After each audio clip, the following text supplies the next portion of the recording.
All right, what seems to be missing here? It had a design because I like doing the two-dimensional versions of stuff, and it helps me with like traces and things like. So when I was like doing my full adder, I had a way where I was kind of doing some of the coloring of the traces. And it really helps me visualize where your longer traces are and where your shorter ones are.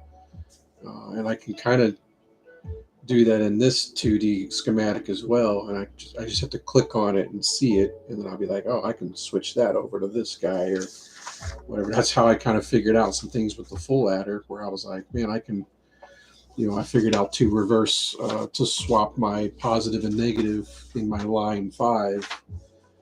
Um, so it just helps to visually see some of the stuff better. And for the grouping. So this in a way was also like when I would do that matrix on the Google Sheets, like I do with my fiber and whatnot at my job. So I had a design for this thing because I know I'm cheesing it. I know I'm basically making a modified version of the it was the 8-bit plus inverter deal, whatever it was. I forgot what the thing was called. What I ended up seeing is because it only has like a 6 solution truth table, so it's not using every bit of that circuit. So I was like, oh well, I can combine inputs 2 and 3, um, or shut off the third one or whatever, and just use the. I'll show you.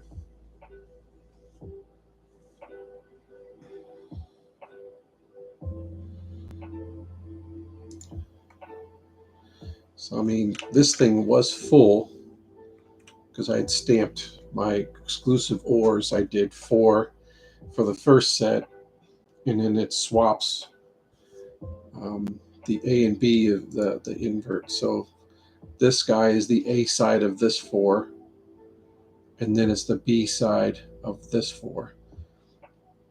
So there was 2 groups, right? Well, there still is 2 groups, but you were able to combine 2 and 3, and then 6 and 7 because they're the same.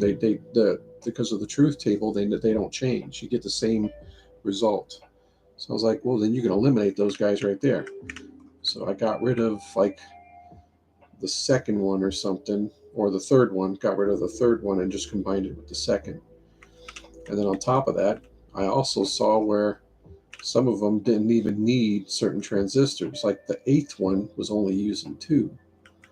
So I had everything all set up, and I was like, all right, let me start cleaning this up. And then as I'm cleaning it up, I'm just like, why don't I just redesign it in my Logisim software, because that's what I like to do, so I can visually see it 2-dimensional, and then I'll look at the lines and see how I want to, because it's basically, for me, from my brain, it's the same as kind of color coding this like on a paper. And I guess my computer needed to do an update or something. I think it did, and I didn't pay attention to that, and I didn't save it. So I have an empty thing. So it's probably in my best interest, for the way I think and the way I do this stuff, to just go ahead and lay it all out right here so I can see it and how I want to group it, because I believe I'm going to want these guys up top off of one inverter, and then the next set will be on the bottom inverter. Another thing I'm going to look at here is I wonder if I can change the graphics around.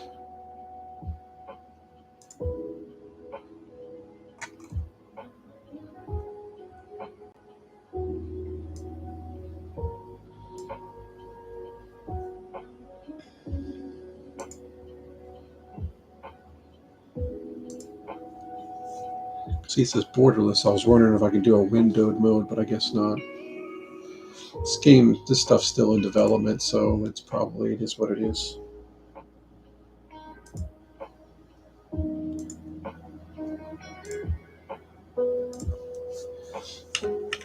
So for me, I mean, I can just start shifting this stuff up, but what I end up finding that I do is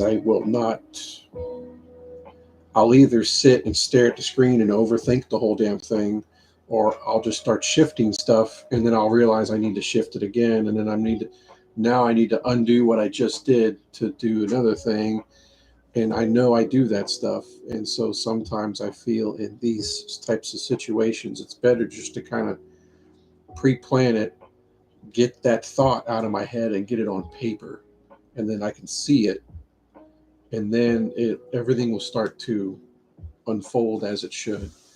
Um, that's just a way that I process things, and it's just the way that I work. So it may or may not work for whoever else does these type of things like I'm doing, because we're all different, but we are trying to achieve essentially the same result. And on top of that, I know I hesitate because this is not going to be a functional chip.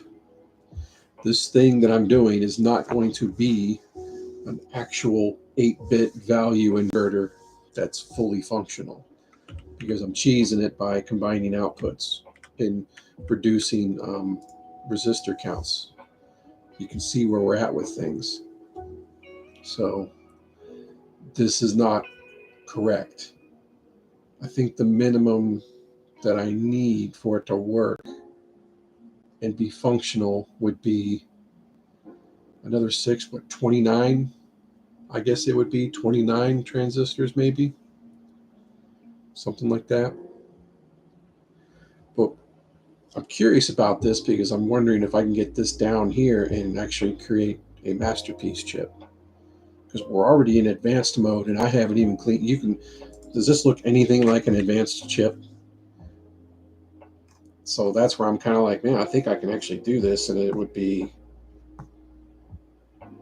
like masterpiece versions of stuff. Because this was already a masterpiece version. I want to say I don't have any other previous versions. I want to say it was around like 32 or something that it was already at a reduced plus plus. So I will make that version when I'm going to have a fully functioning version of this chip. But for right now, I'm just curious as if I can continue to break this down even more, get it as compact as I can and fast, and I'll tweak it to try and get as many of this. Like, I'm trying for a masterpiece chip. I haven't created one yet, so we'll see if I can do it. But I think in the meantime, I'm going to, if there was a way,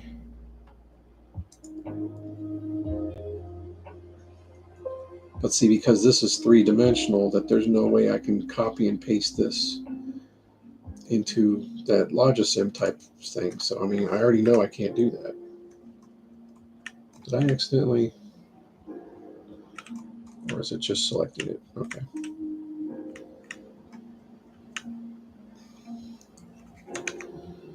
So I think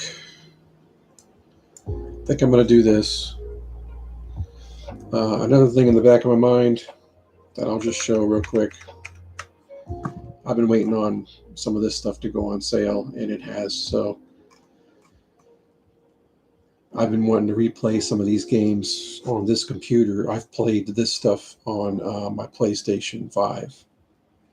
And I was in between even bothering with the PlayStation 5 Pro, but my computer is like 10 years. My other computer is like 10 years old.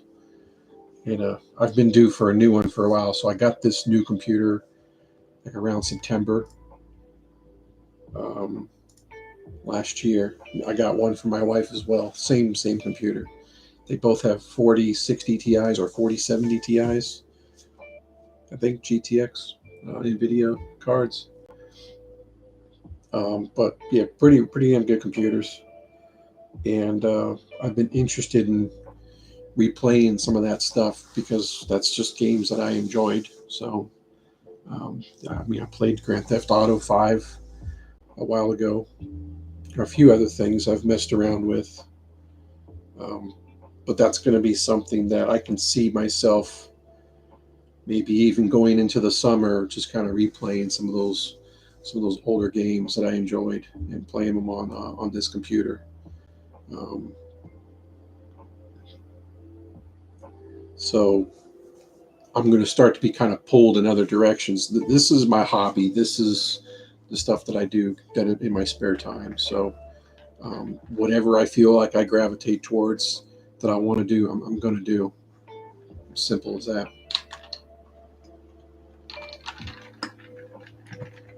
I did World of Warcraft for a little bit last year. The new expansion is pretty good, but then for whatever reason, I just get to a point where, like, I'll log in and I'll just sit there and I'll be like, I don't know what I want to do, and then I don't do anything. And if I'm doing stuff like that, then that's a done deal. Like, do that a couple of times, and then I'm just like, there's no point. I should be excited and drawn into whatever. That I like to get immersed. I like to be drawn into this stuff. I mean, here it is. I'm screwing around with doing green and blue and red lines and shit, and making these things turn this and on and ones and zeros. And I'm more engrossed and immersed in this than leveling a character in Warcraft. So it's me. It's not Warcraft. Is probably way more interesting than this. But at this moment in my life, this is more interesting to me than Warcraft. This is more fascinating and gets my brain going. If Warcraft doesn't get my brain going and I don't feel it, then I just, unfortunately, just doesn't do it for me. So I'm not gonna knock anybody for playing it. I think it's a fun game. I think it's been a part of my life for quite some time. But as of right now, it just ain't happening.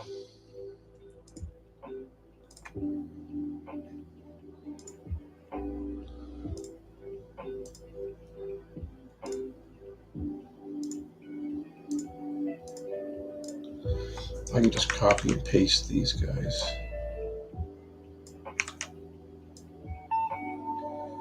All right, there's the XOR chip, the first one.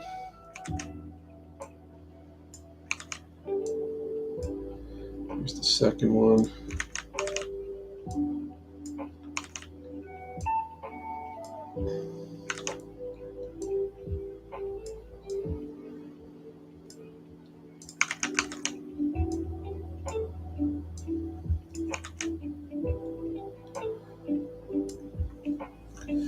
I've been doing some more of that lo-fi music lately because it's elevator music to me. It's not distracting. I like the music that's in this game too, but sometimes I need something a little different. There's nothing there's nothing wrong with the music in the game. It's me, and I'll get tired of lo-fi after a while. It'll happen. What typically happens with me and lo-fi, if I'm listening to it, especially if I'm listening to it like at work, and then I'm listening to it while I'm driving, and then I'm starting to notice that I'm nodding off. I'm like, all right, I need to chill on the lo-fi for a while and not listen to it, especially while I'm driving. 1, 2, 3. This is actually 2 and 3. This is 4. So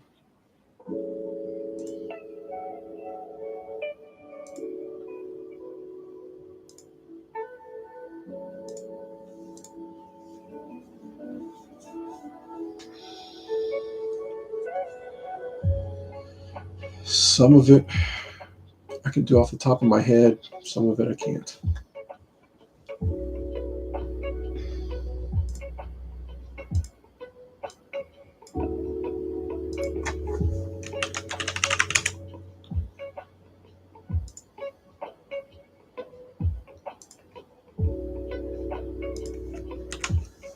That's B1.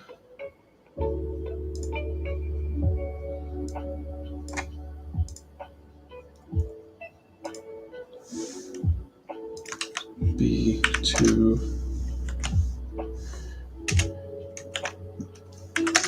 3 is off.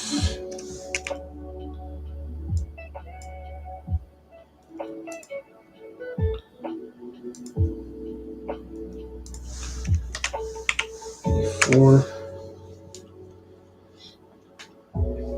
Okay. So what I'll likely do is connect everything and then start kind of shuffling it around to see how I would like to do it better. I'm kind of sensing I'm going to go with since I got 2 inverters, I'm thinking I'm going to have this be inverter 1 with the transistor banks 1 through 4. Like this is 1, this is 2 plus 3, and then this is the 4th one. I just lay them all out that way, and then the next bank would be 5 through 8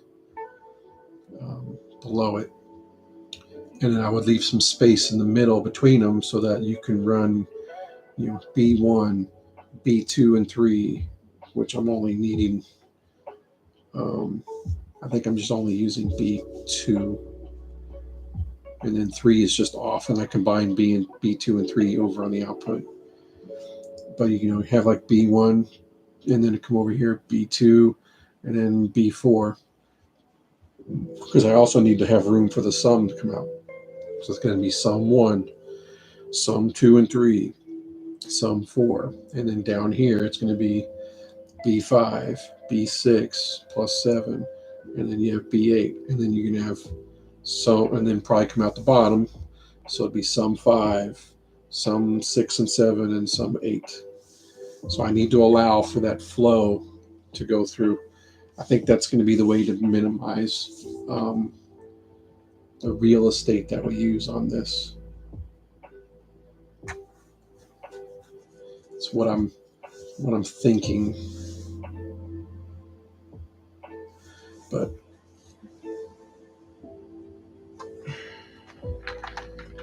I don't know.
I'm getting some of the easy stuff out of the way that I remember the most.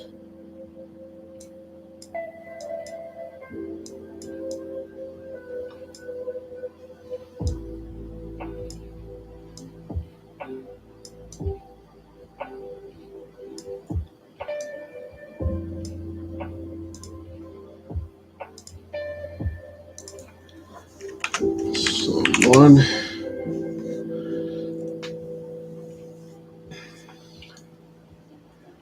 Your B, which is these guys, and those inputs.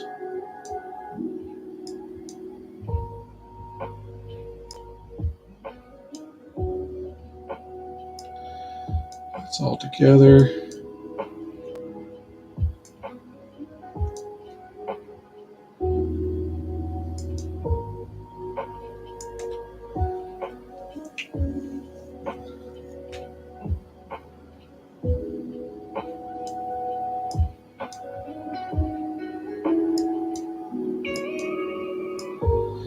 Giving myself a little bit more room here. I guess I can cross there.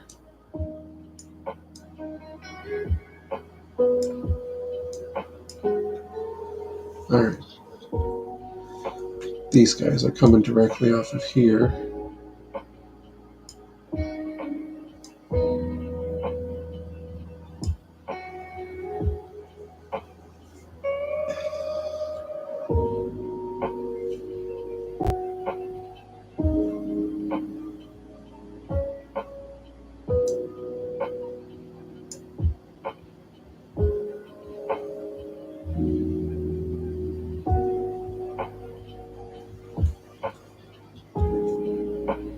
It's touching here.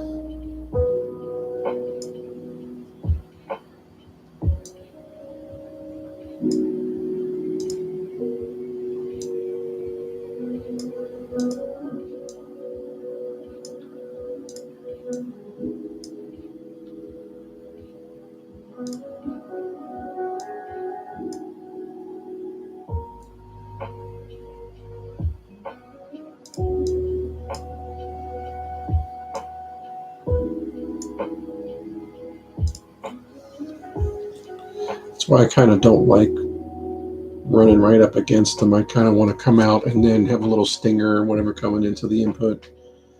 So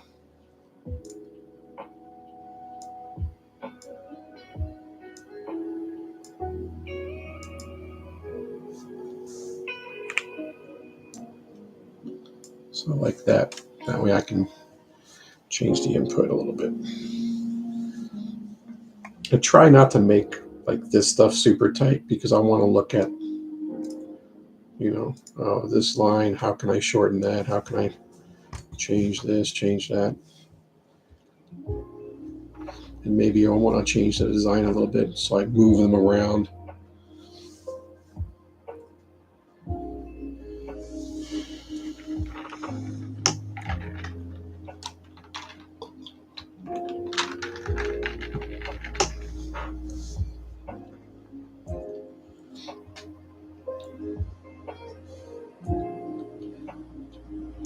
All right, so for the invert line, it comes over and feeds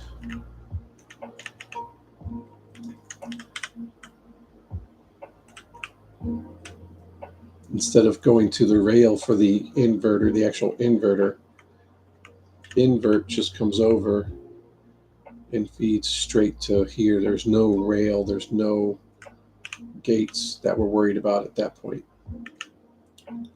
So invert, so the difference, the circuit's the same, but your invert bypasses the gateway, the gates here, and the combined output of those guys just go over to the same spot.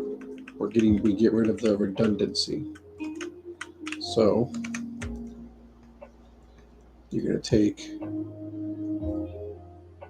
this guy that's already, you're just doing the same thing.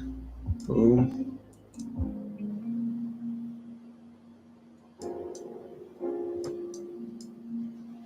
Okay, that goes there. The invert line you can see it's the input there and the gateway there, the gate there, and the input there. So we just simply go over here, boom, boom. I'm doing the wrong one. I'm already doing the wrong one. I'm on B because I'm not paying attention. All right. Output inverter is already done. As you can see, it's the same deal. It's going to be the same down here as well.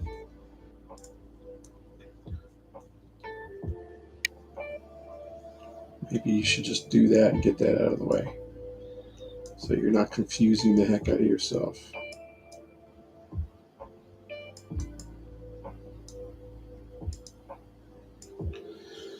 That line's done. Invert. Instead of doing this rail, we just set it. This is gone. We're not worried about this part, but we are doing this part right here. See it? So you simply highlight it. That's all we're worried about, is that right there. So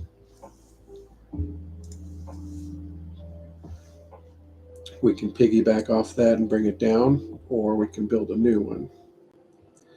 I say we build a new one because we're probably going to move it.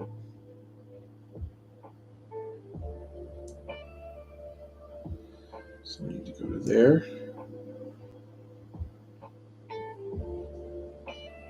It's not the gateway. It's that. It's going to go there, and then it goes to this rail.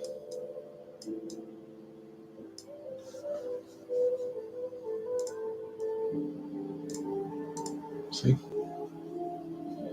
Input, rail, input, rail. Okay, that's done. What's next? We're pretty much doing everything exactly the same. We already know the outputs are all combined to sum 2.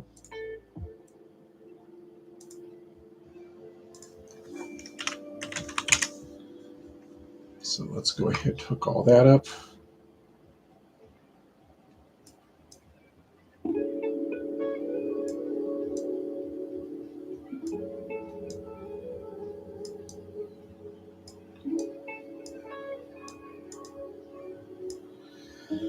Outputs are done.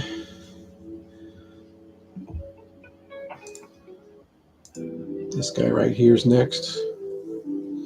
You combine the gateways up top, combine the inputs on the bottom, and they're coming from here.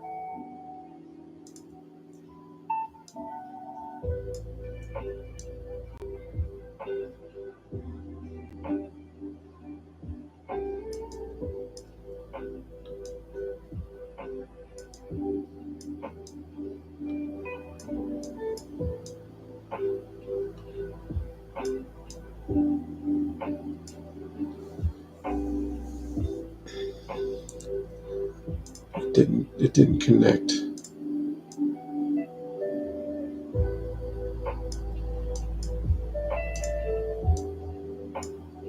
That's what we want. Okay.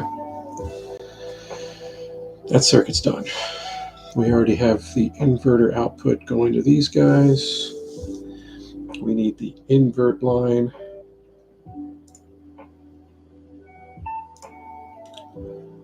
Going down here just to this guy because we got rid of the third positive transistor. So let's just simply bring this down, go to that, but it looks like it's going to the input side. It looks like it's an input transistor, is it not? See, I'm seeing it there. So I think that I think that's correct. I'm going to combine the outputs to get that out of the way.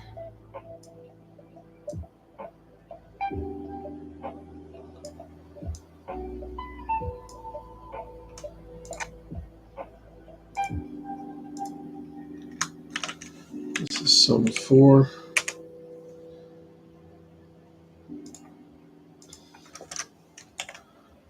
That's 3.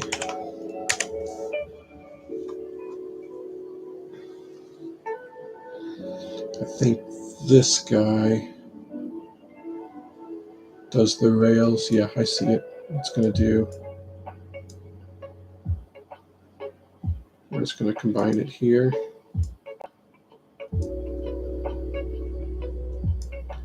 Like that. All right. So the first half of the circuit's done. And as you can see,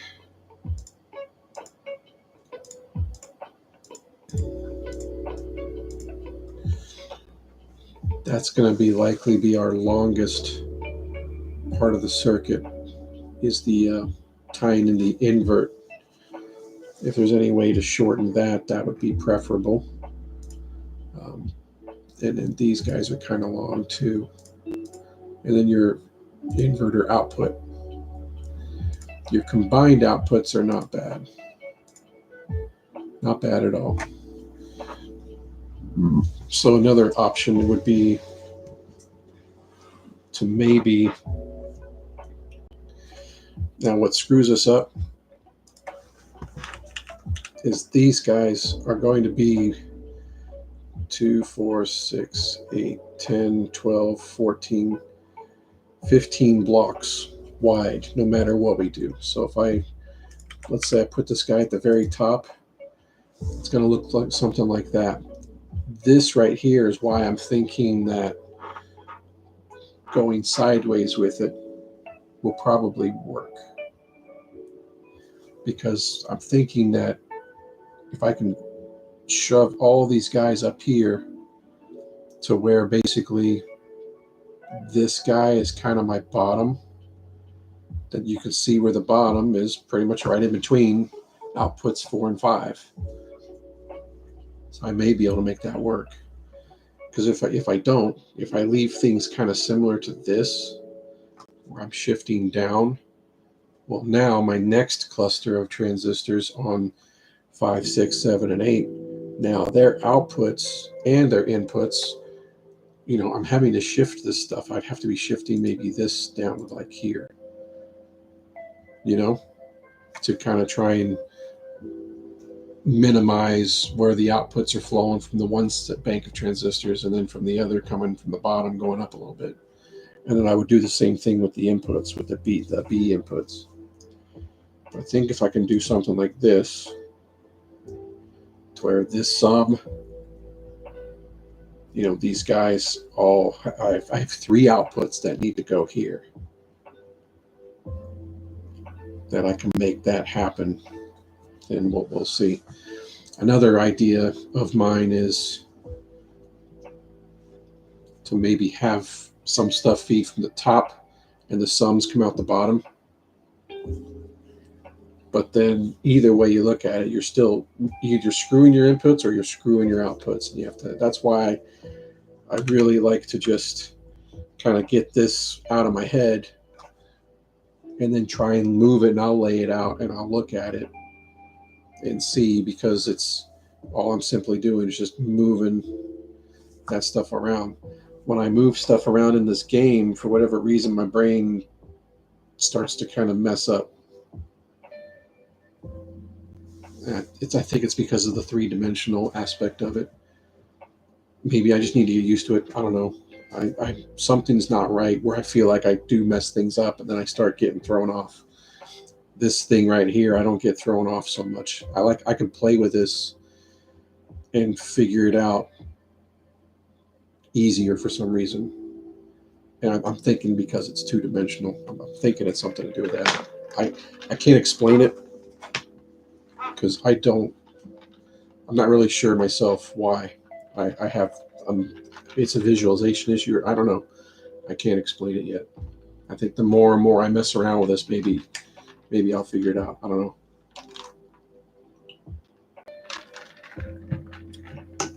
All I can say is I can spend hours on a chip design in the game, but when I lay it out in this thing, once I got kind of used to how this guy worked, oh yeah, this guy, these need to point west or east, north, south, whatever. I was kind of messing some of them up because I was treating an output as an input because I just wasn't paying attention.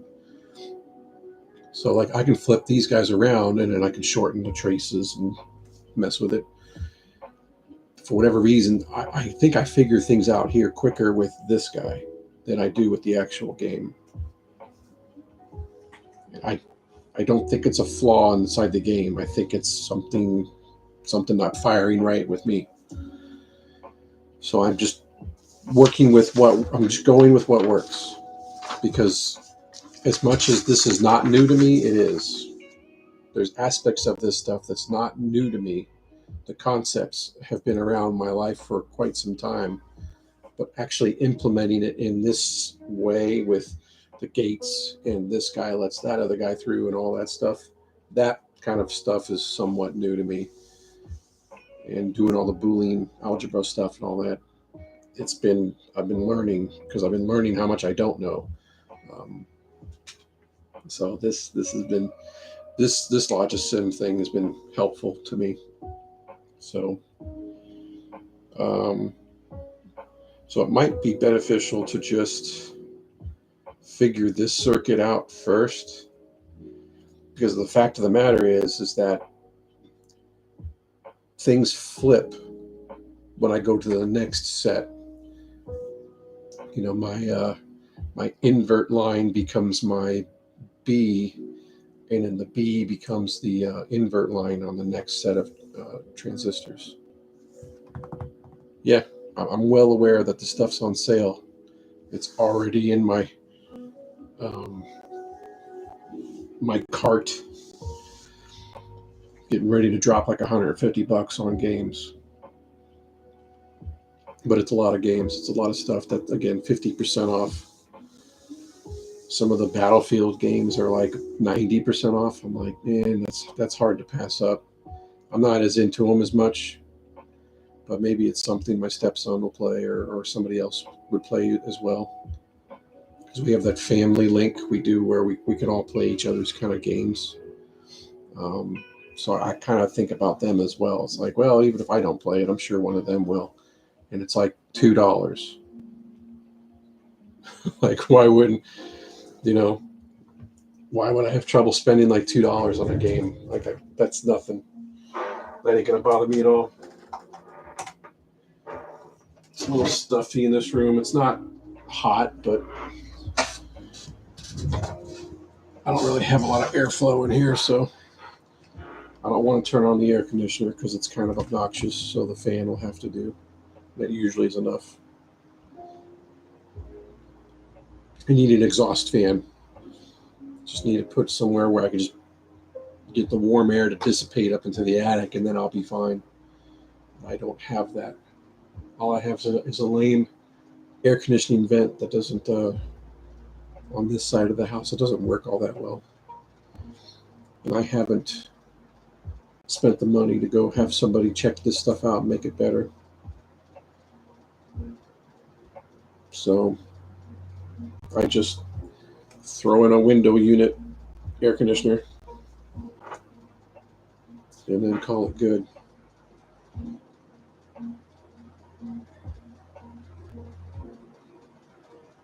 All right, so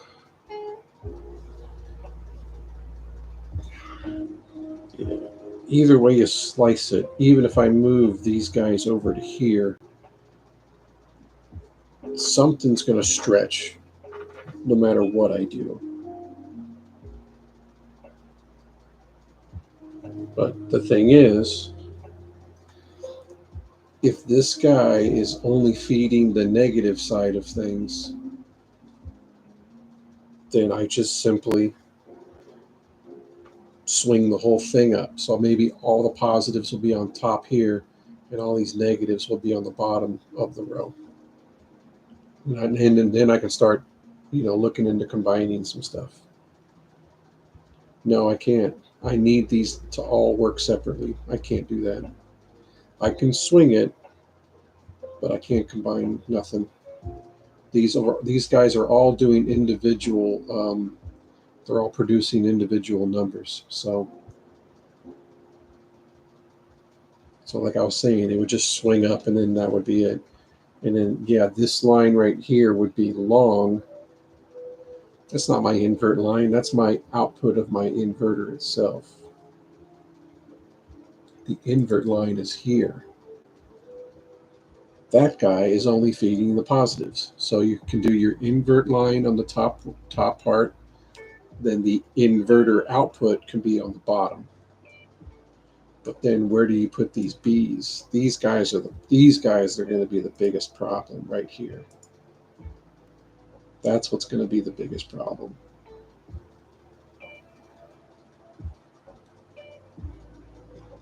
is how do you hook up these bees to where, because now these are the crossing, because this, I can make it to where this guy really doesn't have to cross the inverter, and then I can make this thing not really cross either.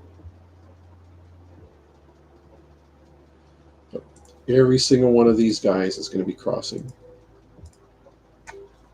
Okay.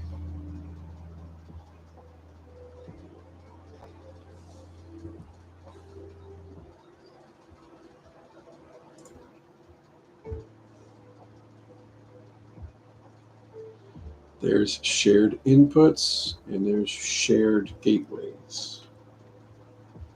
Okay.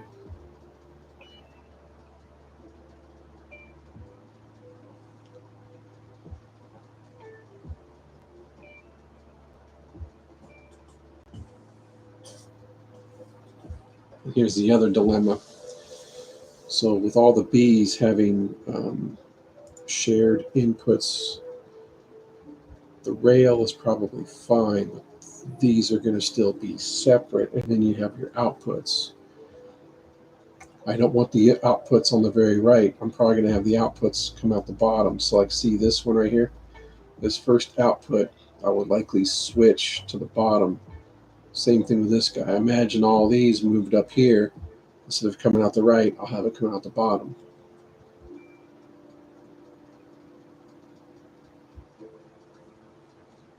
Why bother doing all that? And then you got your sums all the way at the top. You're kind of defeating the whole purpose of squishing everything up like you're trying to do.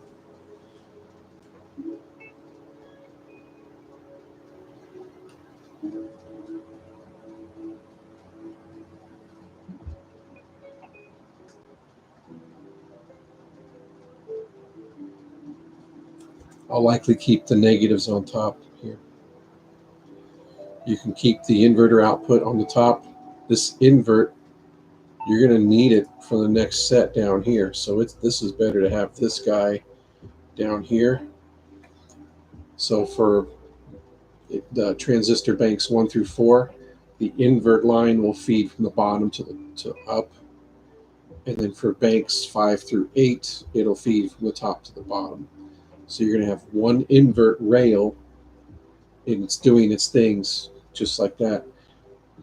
I think that's going to be the best, most efficient design. I'm already seeing it. Can I highlight and move all of these?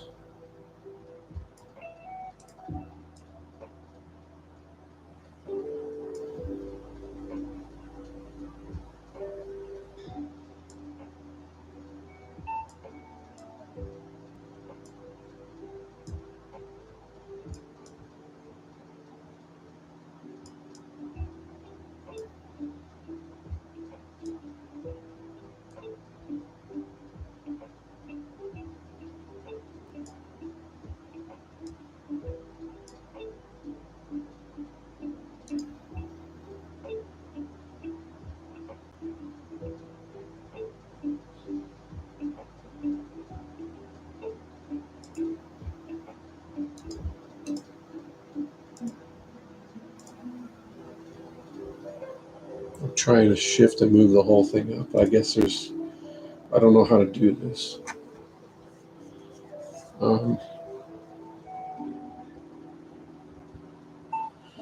I think I have the general idea. I think I can still go ahead and implement it in this design. Sometimes too, I like using this just as a guide to remind me where things go. Because once I start deleting this, if I don't remember it, if I didn't retain it, then it's just gone. And then I have to re-look at it again. Okay, this goes to this goes to that. It's silly, but I don't know what else to say except I'm just weird like that, I guess. That's my own little quirk. So in this design,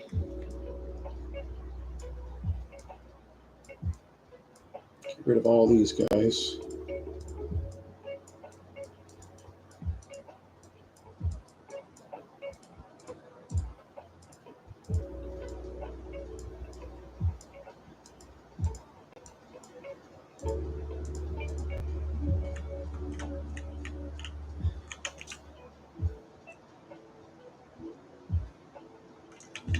By doing what we're doing, is there any way possible to scrunch this a little left? I don't think so. I guess I'd have to look at it from here.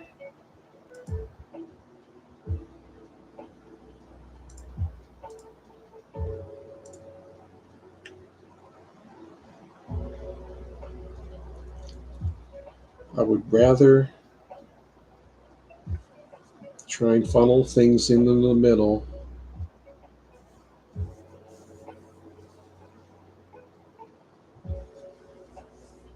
I think it's possible because you'll have your bees coming in here. They're going to come in here, but eventually there's going to be another bee or two coming this way as well. But your sums are going to kind of start to flow out. So you're going to have a busy middle, but where you're bringing in like two sets of bees, the sums will be, I can make the sums after it. And then we'll just have maybe keep the sums on the bottom and the bees on top. I think I can do that. I think that's how I'll make it work.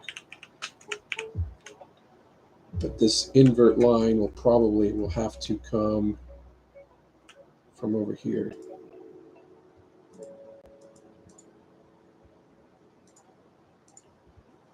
Just get rid of that. I mean, we can still output this way if we want, but this will allow me to bring the bees a little bit further down. So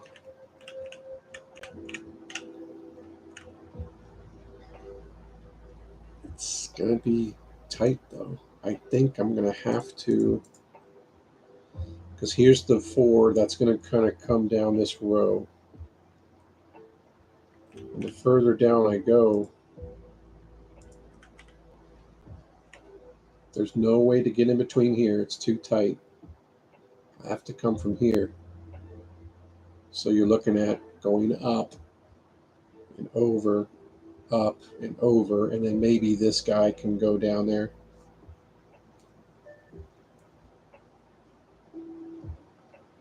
You know, like that.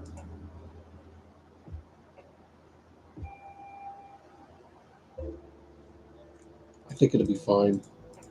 And if it's just not working, I'll shift it back. But I think this right here, I think this will work.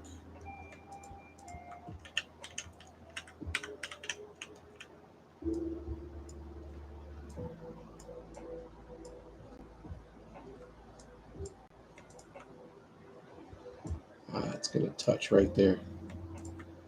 Can't have that. Damn it.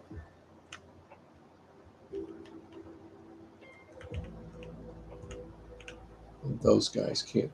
These guys can touch, but these guys can't. But I was looking at a negative design on top so that the output side of the inverter right here can flow that way. So why don't we shift it now? Why don't we change it now? Put the negative up top and the positive on the bottom.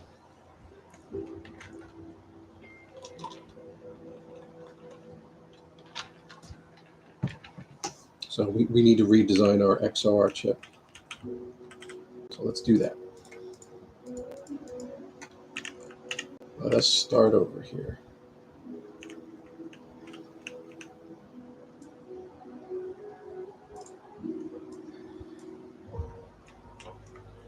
I'm just going to move this guy out of the way.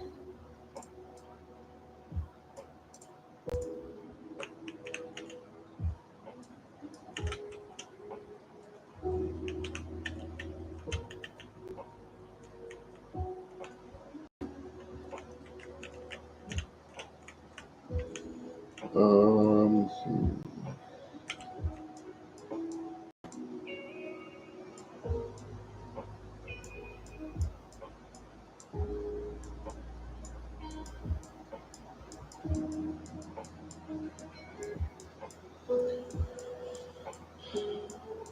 all this for a cheese design, right? It's not going to be worth it, is it?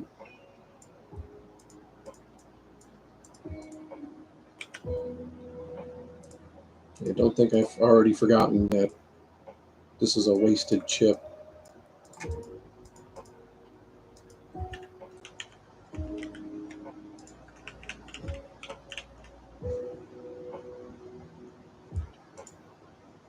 Alright, so if we're doing the negative up top, so this guy, I did have feed that way, but I can change it. It doesn't matter who feeds the rail, it's the outputs feeding the rail. So you get your negative and you get your positive. We could also straight up do that,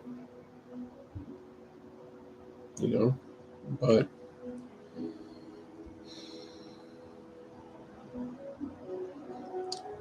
the rails were together on the output one. I can't combine those rails. I can't shift this up. If I'm going to have this, didn't I want the invert line on the bottom? I believe I did. Problem is, I can't have it in between any one of these guys it's going to be touching. I need it up top, which sucks. So I pretty much am stuck having to do it this way if I want to try and squeeze the bees up as high as I can. Unless I just flat out bring the invert from that bottom, but I really don't want to do that.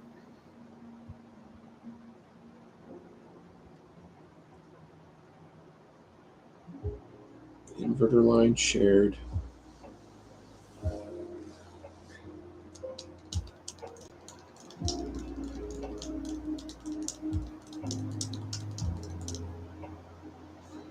Invert line there.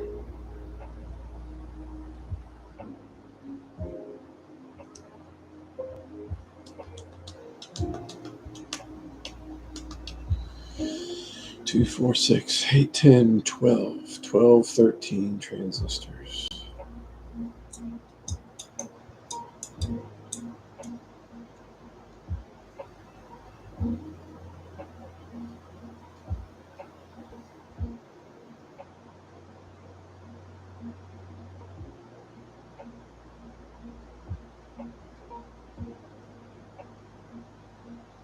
And you want it up top.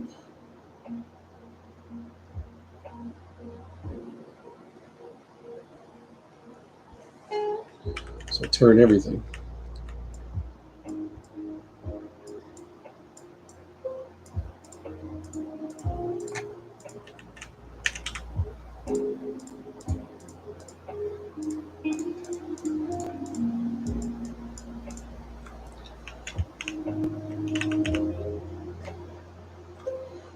That can still come out like that.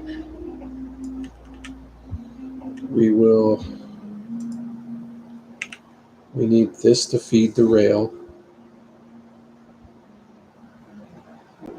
but we're going to come out anyways.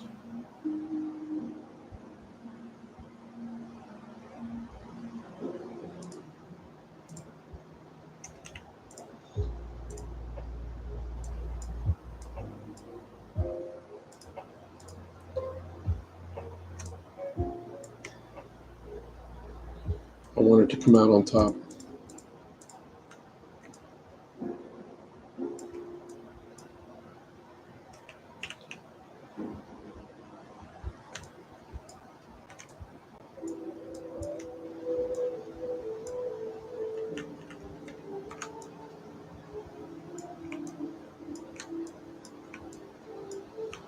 Do it like that.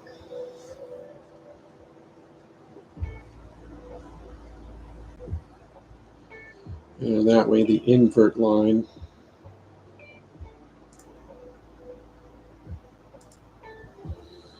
I can have the rail feed through, feed the other rail. We can have the positive on top and the negative on the bottom, but that's not what you want. You want the inverter's output to be there, which is going to be the B.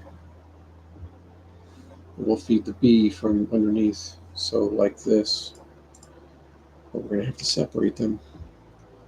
We can't have these rails touching.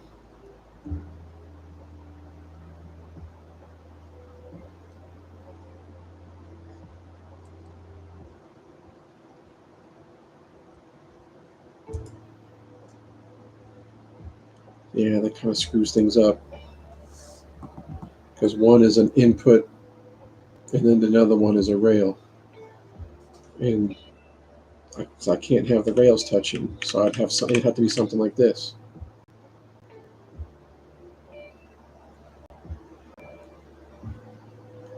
Yeah, this is starting to get out of control. Like I'm seeing there's an efficient way to do this, but I fix one thing and I kind of screw another. Same old shit.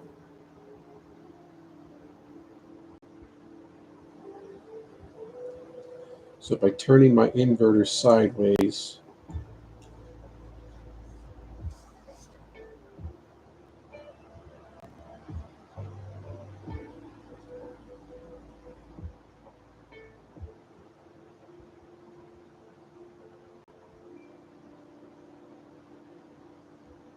well, see, and it's like I feel like I almost need to keep. Yeah, this is.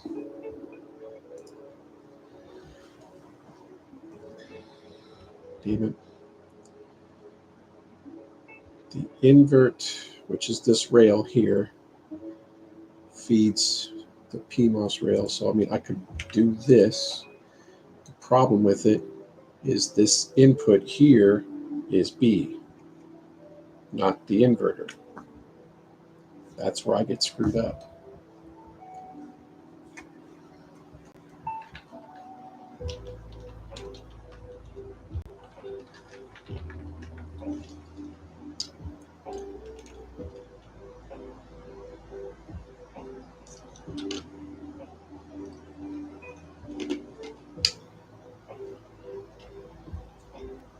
The point of me doing this is to keep the inverter line available, but the problem is this guy is feeding an input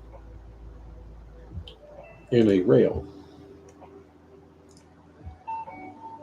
So yeah, I can do that, but then you're stuck with doing something like this. Because I'm trying to condense. I'm trying to really smush things together, shorten the traces. I'm trying to do all that stuff. So I kind of want, it'd be nice if I can kind of get this XLR just to be all in line. It's the only one with 6 transistors, though. It's the other one. I think the second one down below has 6 transistors, right? No, it only has 5.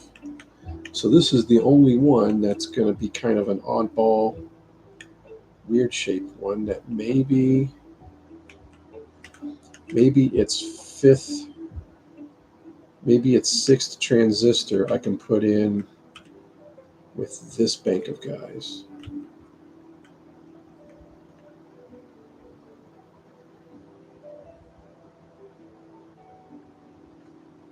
It's 13 transistors.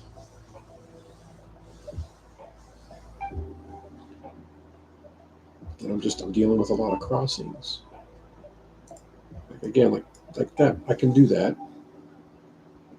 So that feeds that. So it'd be something like this. But then what does this guy do? Because I want him to feed through. He's going to touch. So then you start doing this crap again. And then now that guy would touch that guy. So you're going up again. I'm trying to avoid getting too tall as well. Actually, I can't even do that because it touches that.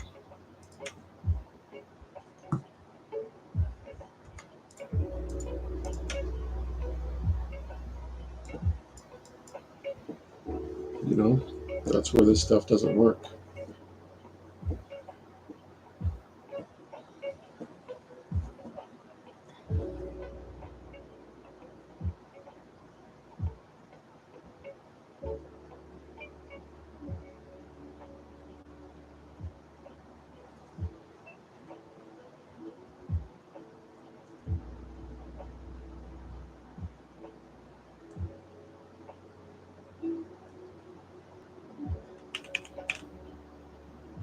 And I mean, I can essentially go down here. So I'm maybe doing something where I have like 2 rows of transistors for this first bank, and then I can have 2 rows for the next set. I think that's going to be the most efficient. But I want this inverter rail there, but the invert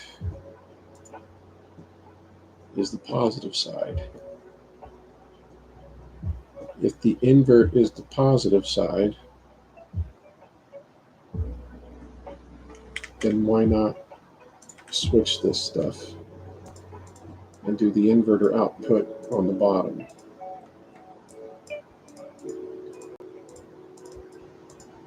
Then I'm not crossing.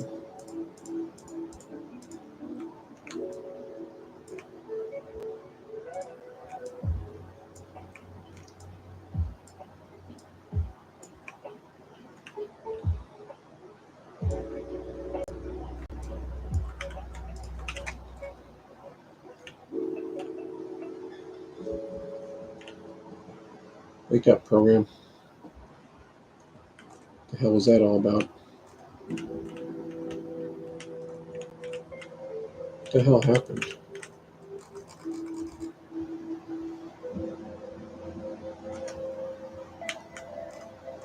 Weird.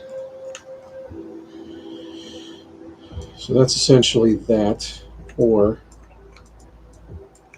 like it was before, it's that.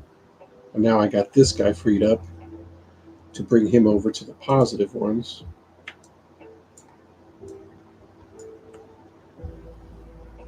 And he needs to feed an input and a rail. So I can do that to that. You're still stuck with the same problem. The one that's the rail needs to come from B. So it'd be essentially something like this.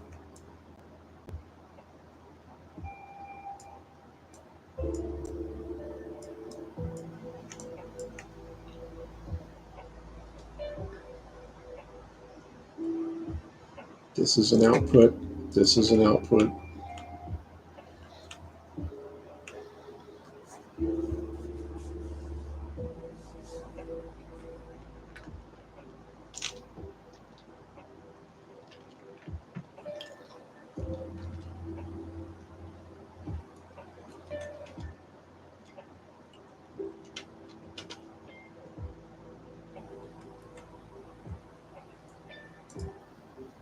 Let's try the negatives. The negatives, it's the same thing, but the inverter does it. So instead of, see how this invert goes along here, it feeds one gateway and feeds an input. These guys need to do the same thing. And so I could do that.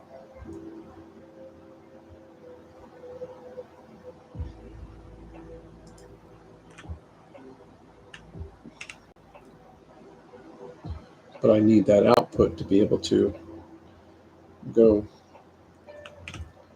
So it would be this thing all over again.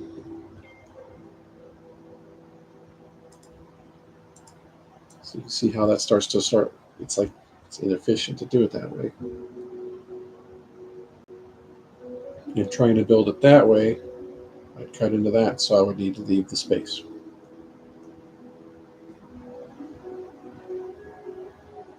So it would essentially be something like this.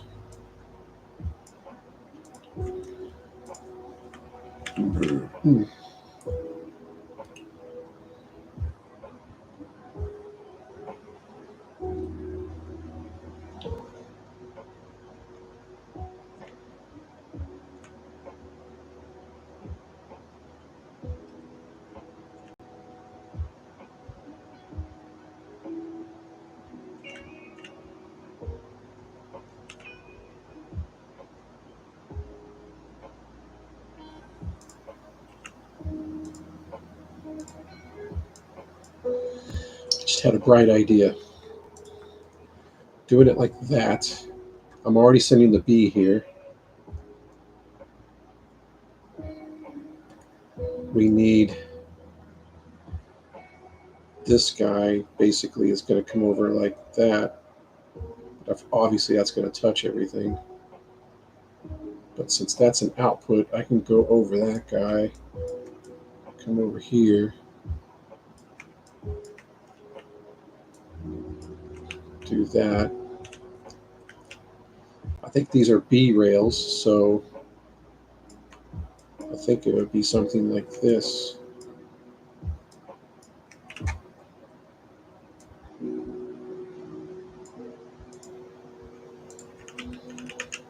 That would be your first one.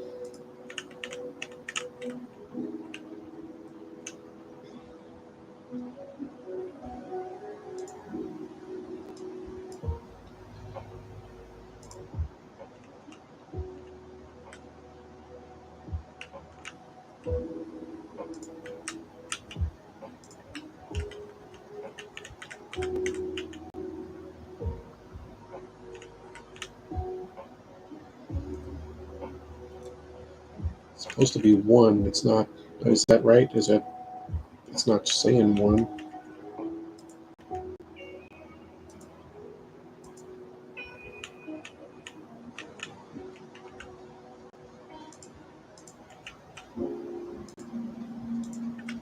Is that right?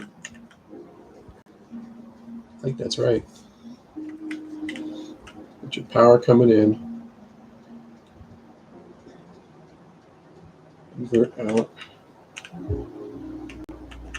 That feeds that guy and that guy. The B, we need to make sure that these are right. So the inverter out feeds that input. That input, the rail is fed from B, feeds this rail, and its input is fed from B.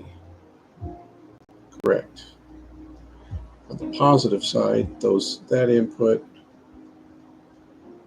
is B. I think I swapped one of these guys. No, I did that right. That's it right there.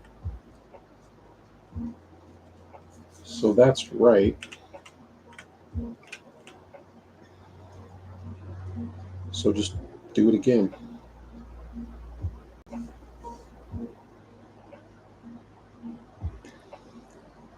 Problem is number 2 is 4 transistors. The other one is 3. I'm wondering if I can do the 4 here and do the 3 here. I'm thinking I can. So that inverter line is feeding the negatives. And it's the same style. So we can do that. We can do this and then just have it jumper over somehow.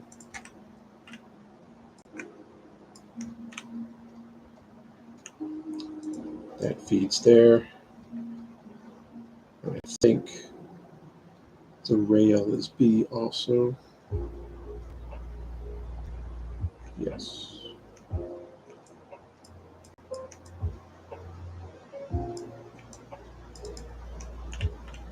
So there's the positives, and then it's a combined output there.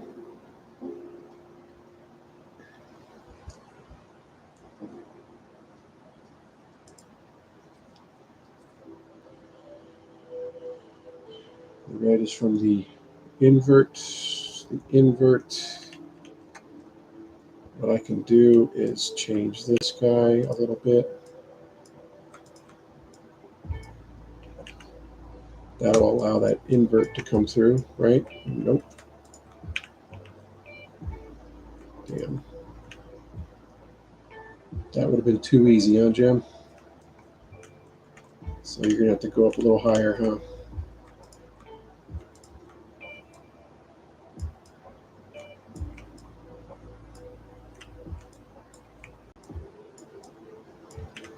And what this guy can do,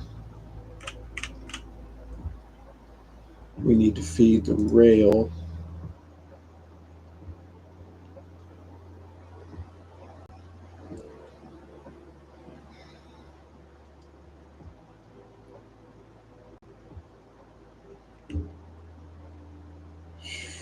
going to touch.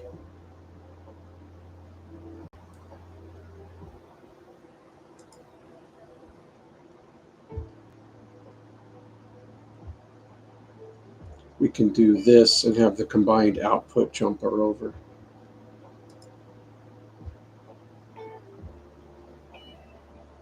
That's what we can do. So this guy's going to go like that. But it's also going to do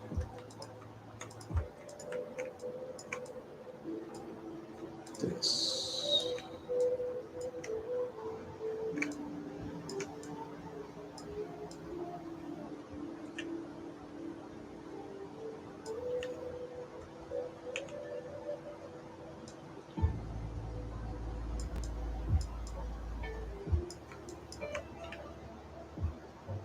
This guy here.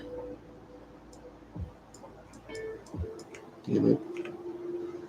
Just keep this guy on the ground, I guess.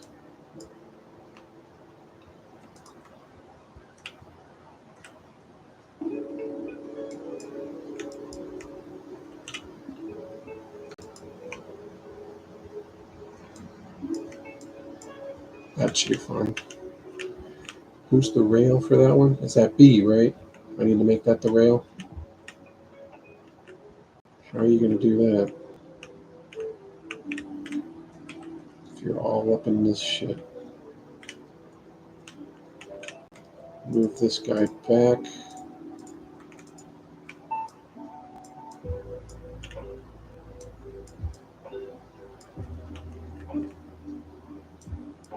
That's going to touch.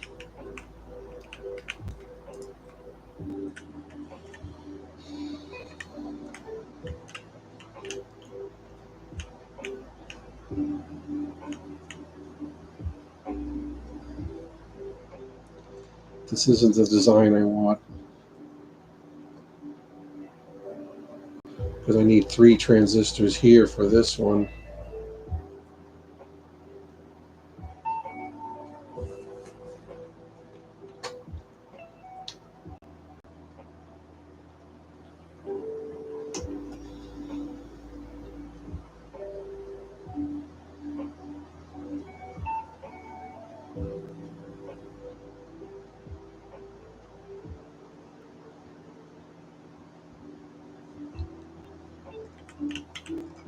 It's going to be functional. It's going to work. I think it can be better.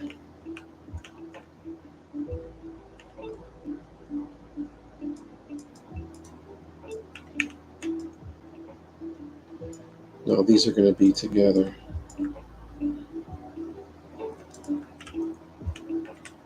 So that's 2 and 3. So that's functional. Or if you do the invert red and B red,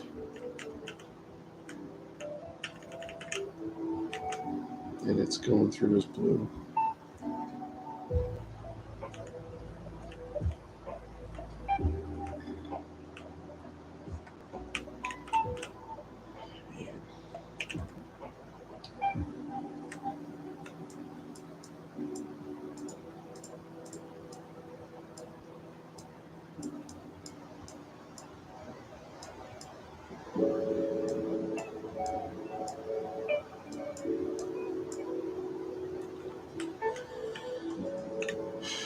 That's a combined output, so I could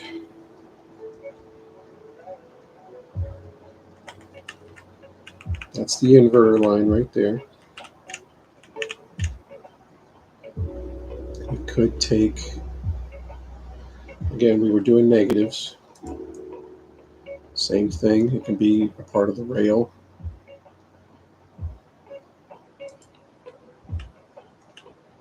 That's a combined output, so that's not going to work. So I would need something like, it would either be something like this, which is not what I want to do. I might have to.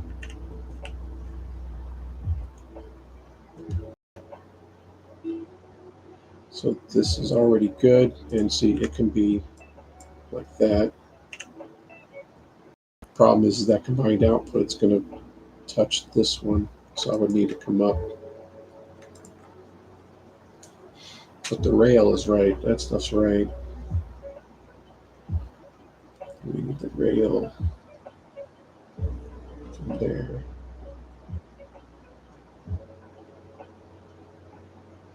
It's B. And we need this line right here. We need this guy to feed that positive.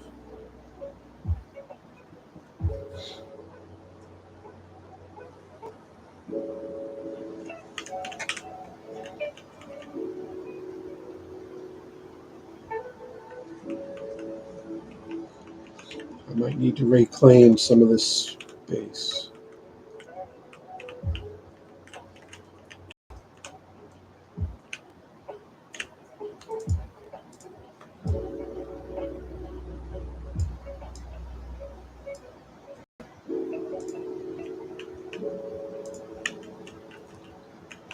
Okay.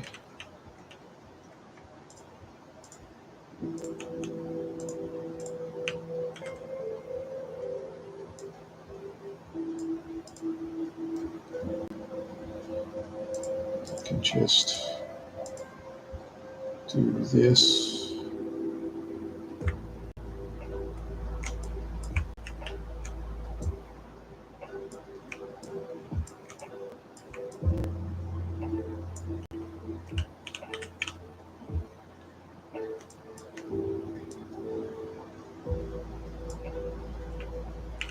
Okay.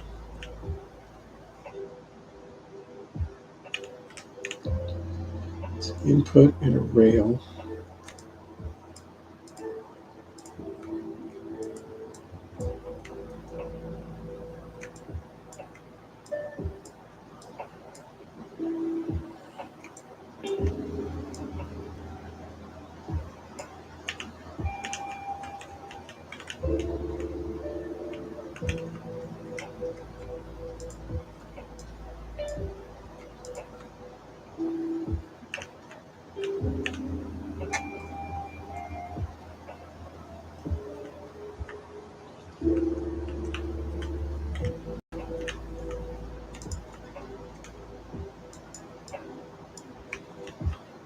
Because I'll touch, I have to do that.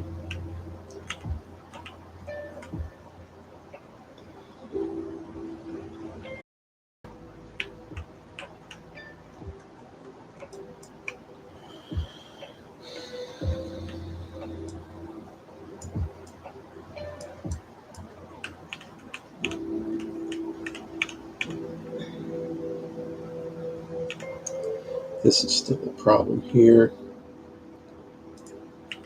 I need that rail to feed an input.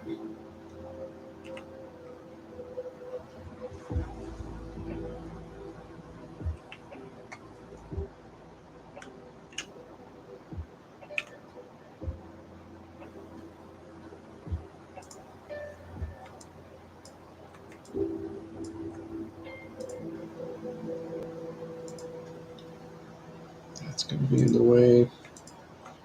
I was thinking about trying to get cute with it.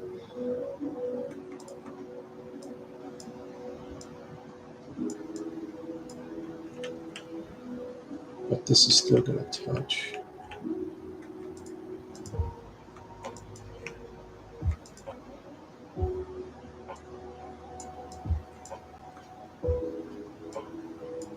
That touches.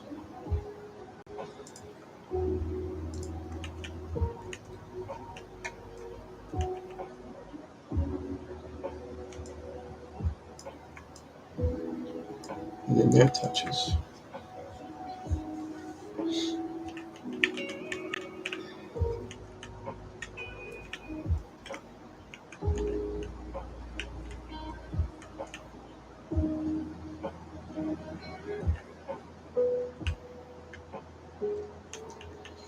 Need that to go to that rail.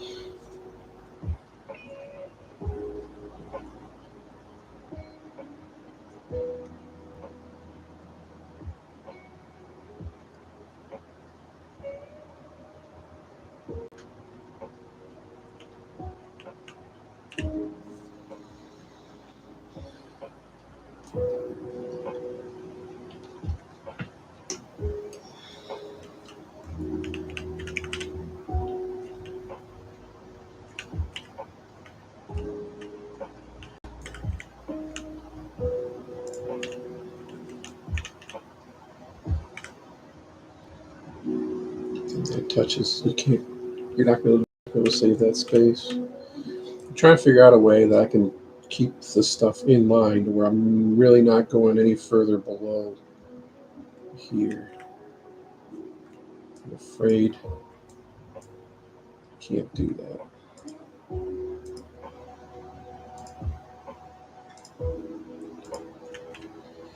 That's it. Again, that's an output. I can maybe try something like that. I think that's the best it's going to get.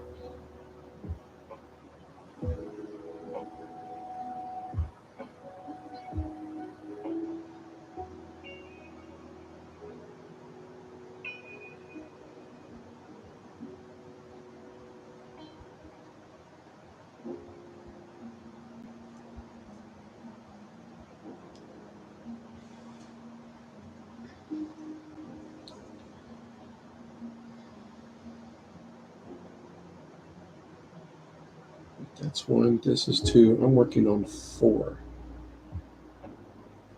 Why can't I do that? And then I just need the rail.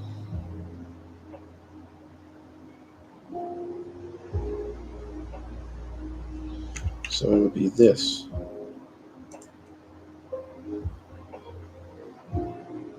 That they would touch. So it's going to have to go like this.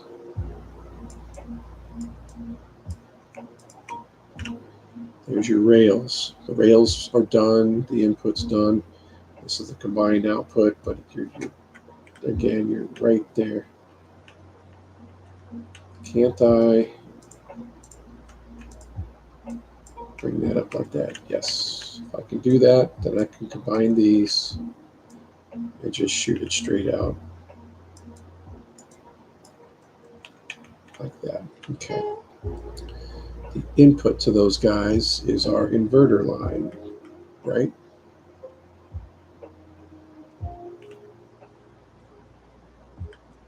No, the input, that's that guy. This input is going to be the inverter's output. How the hell am I going to bring that over?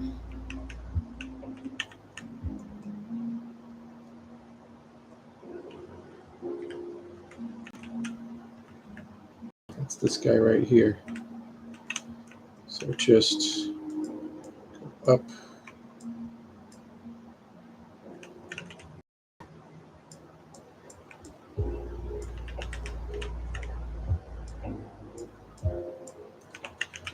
That's done. And then this guy is the invert line itself. That is this guy here. Whew. I can bring it over from here.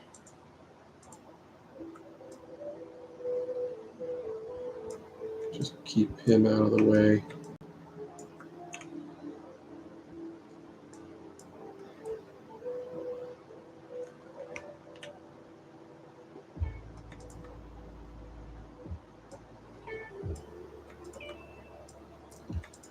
All that stuff's touching.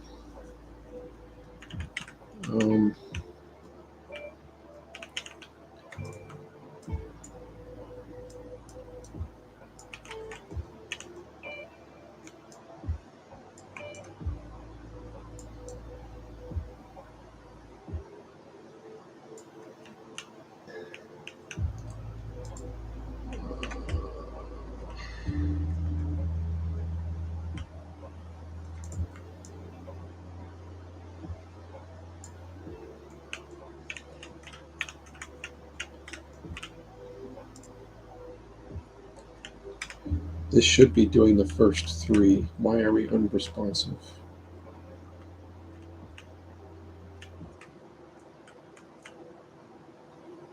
Am I missing the usual? Something I didn't tie in right. That's showing red. Isn't that correct?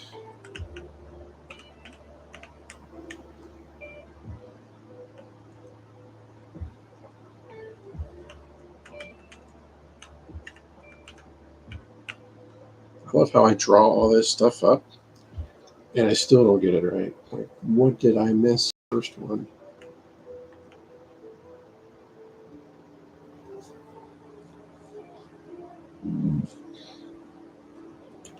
The invert line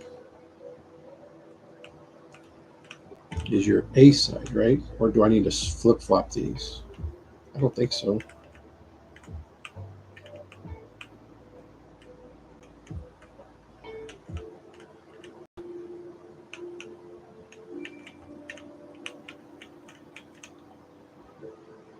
A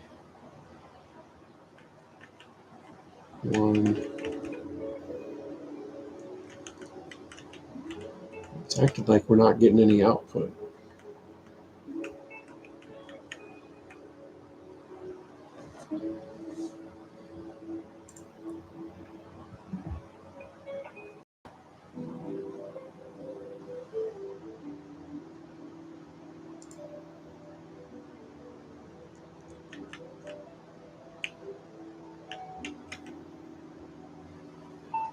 It's one. It's one. Am I completely just hitting it? Output, output, output, output. It's supposed to let the red through. Is it mad because the other ones are not there? Is that what's going on? It's all the zeros? Okay. I don't really feel like hooking all that shit up. I believe I got it right so far, so don't worry about it. It's expecting to see all zeros except for the last one.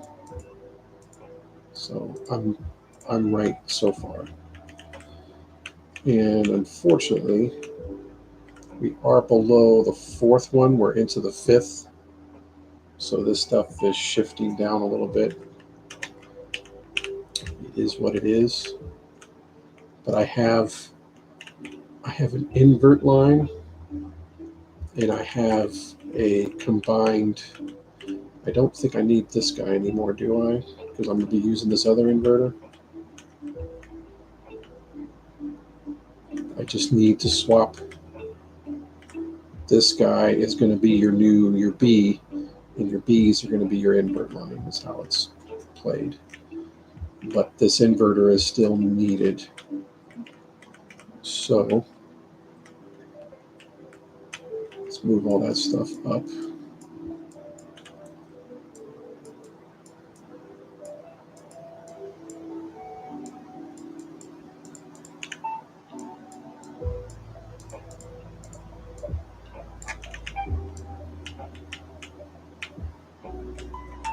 Get rid of all this shit.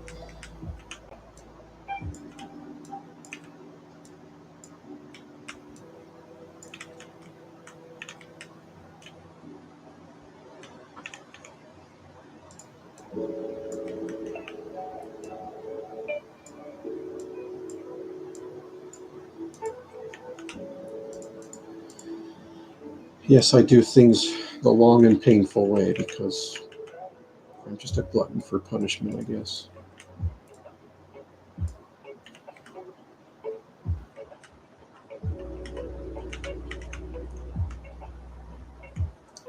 So we're setting up a new inverter. We need the negatives and then one positive for this one. With the new inverter,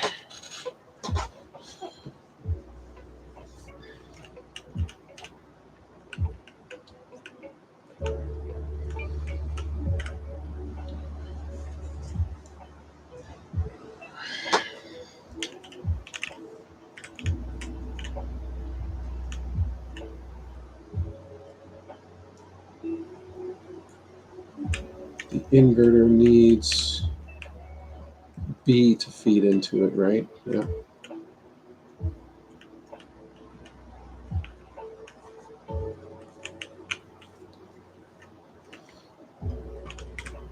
So we're going to go to it. Stuff's going to be in the way. That's what I was trying to avoid. If I can go straight to it, it'd be nice. But I don't. I need to figure out a way scrunch these guys up. And then it still wouldn't work because you're going to be right up against that. No, it could. But you're going to want it like this. And since you're jumpering shit over and doing funny stuff, you're limited on space. Which is why I was hoping to combine these two negative transistors to kind of together to save some space.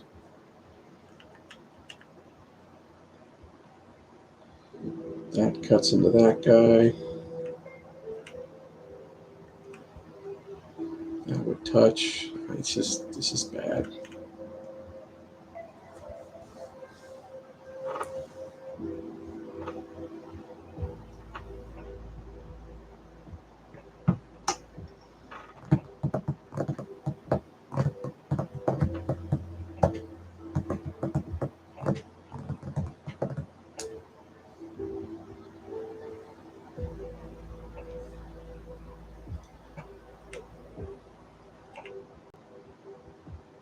So even if I can shift those guys over,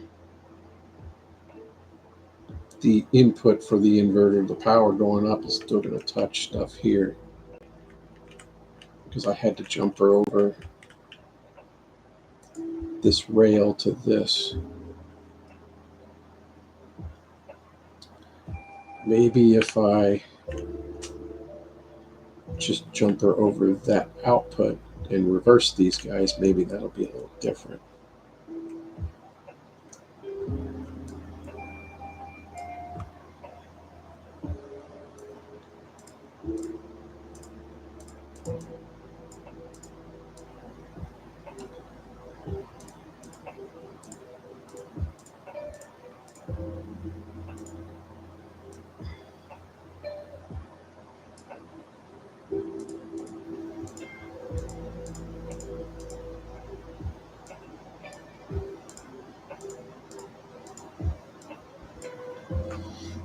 Okay, so I need that rail.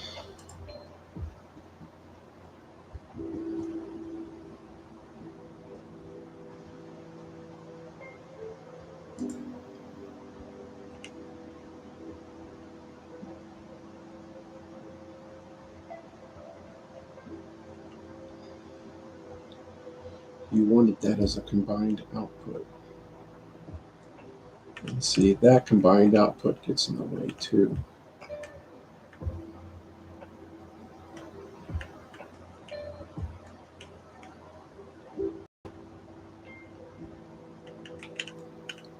All of this stuff right here is what's hurting.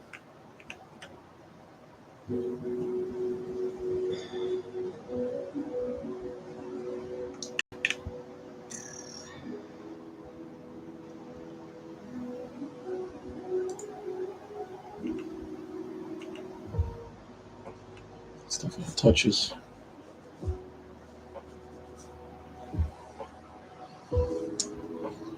Need that rail. I need that input.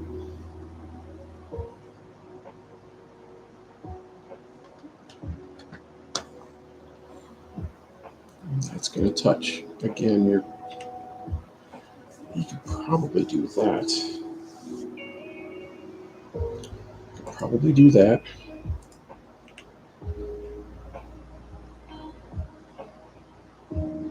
Those rails are together.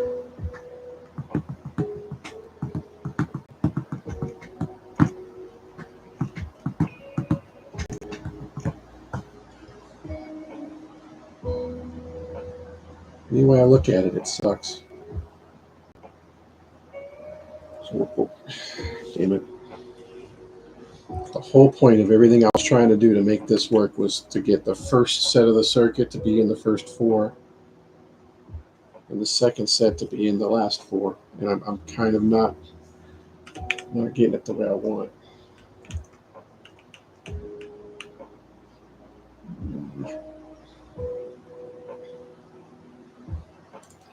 Because that's going to be like that. I think I could do something like this. I was really going to do that. If this is the inverter line,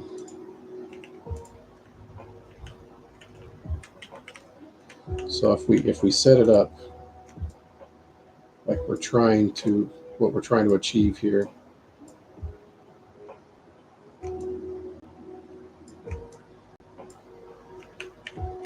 that's essentially what we want. We still need another N chip in here, and we need this output to get over to here too. How are we going to be able to do all that?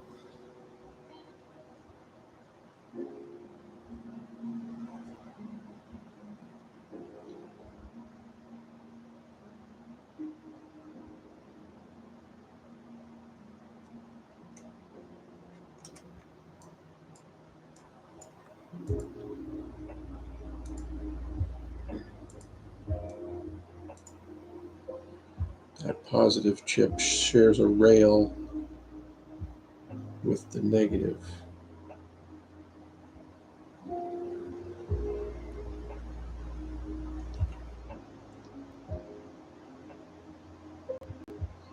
And there's no way, unless we do it, we'd have to do it like that. That's the only way. So you already know you have a combined output that's going to be coming up and over. This is likely going to be your input. So you're sitting there shoving all this stuff into here and having everything jumping over each other. That's the problem. And then you're going to add more blocks to the trace and make it, it's going to be a mess.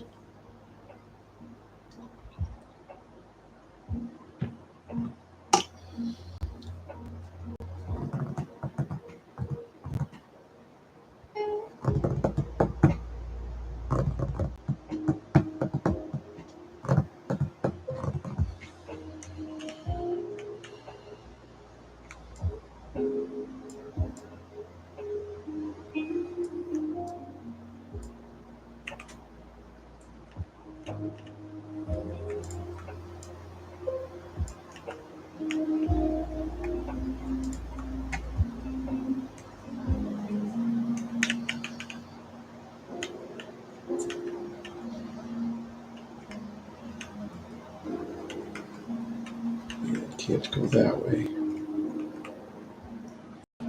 You can go this way. Combine with that.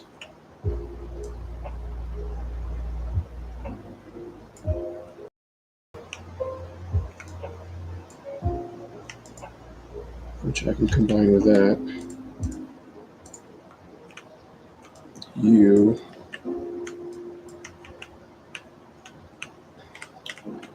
when I'm trying to get over here,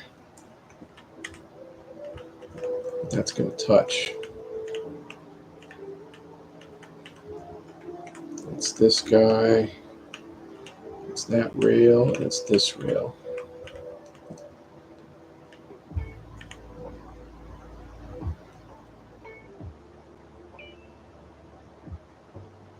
There's no way. I'd have to turn it around. So let's turn it around.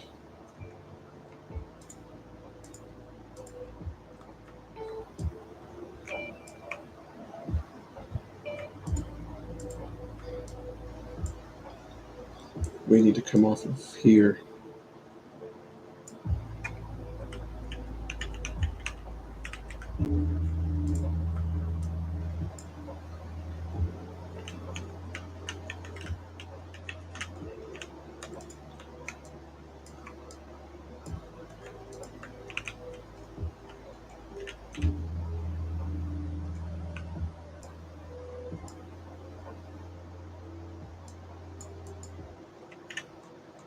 Okay, and then who is your input?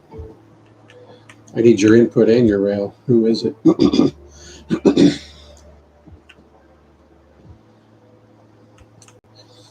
That rail was that, so it's coming off of B. It's this fucker way the hell over here. See it? Is there any chance in hell to get that over there?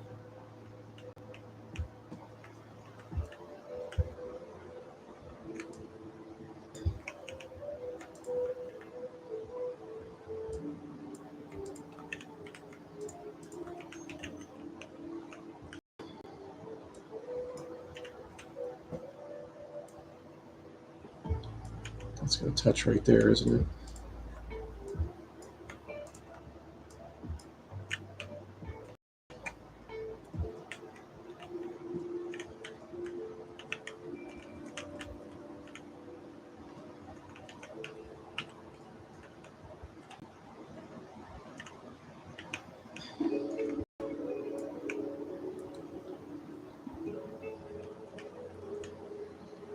This is a nightmare. Wait a minute. Isn't that going to be the B rail? It is.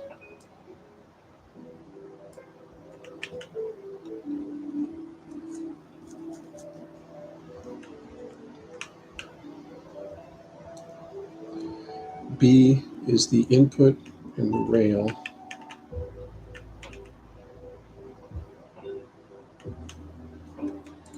Hang on, I think I got that wrong.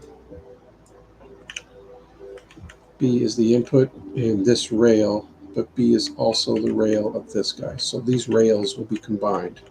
So that's going to help me. But where is the other input coming from? It's the inverter.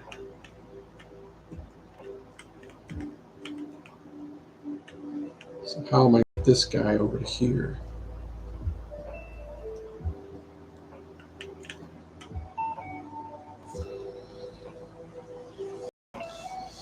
This is where my creativity sucks balls. I have an idea of what I'm trying to do. I just don't know how to implement it. And it's like draw it. I have a drawing, but I didn't shift it over. I'm trying to bring a two-dimensional idea into a three-dimensional space as well.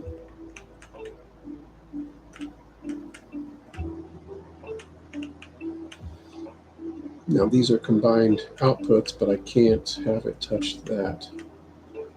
Or else we could have already just went down with it, but at that point it doesn't matter.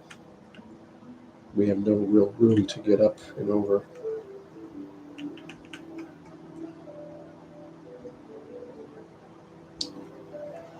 Could go out with it, right? But I can't do that because I'll touch. Can't do that because it'll touch the rail. That guy needs to go around that guy. If I go up, I'll touch there. So you're kind of stuck with going up.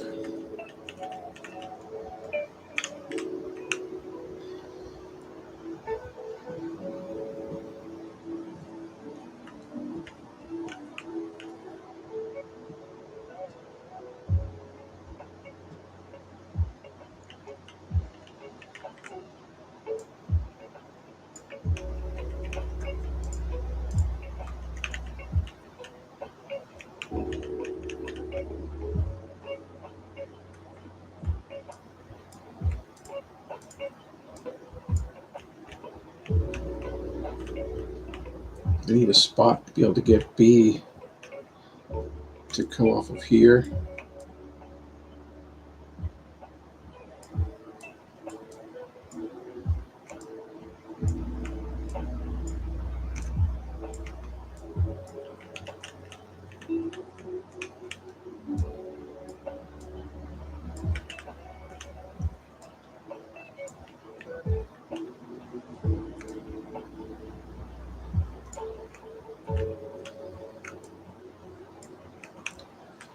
There, B's hooked up, right? So rail for that negative is the combined inverter,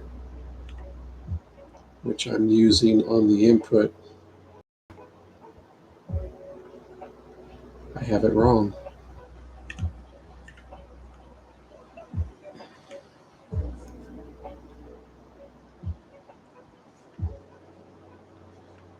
Yeah. B is not this input. B is this rail. It's the rail of both the negative and the positive. This guy is this guy right here. That's the combined inverter. That's going to be a big problem.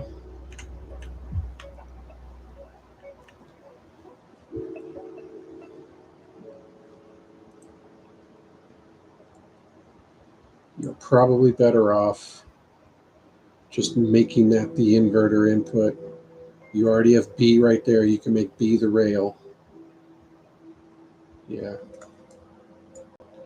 We're just going to have to do that. So it'll be this. The inverter feeds the input. B is the rail.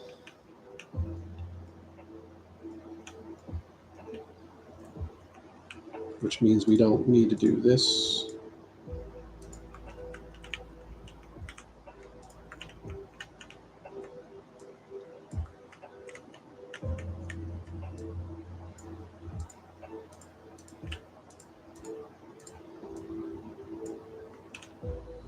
Okay, so now you got the inverter input and the B rail. That B rail can feed, we need this combined output to flow over. We're going to have to, God, this is so tight.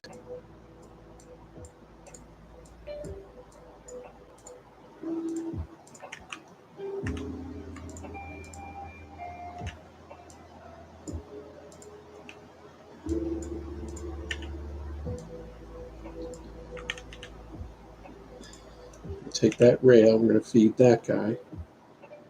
There's no way we're getting anything underneath this one right here. Because I can't even, I can't go up with it because that other one's in the way. Can we scooch that one over?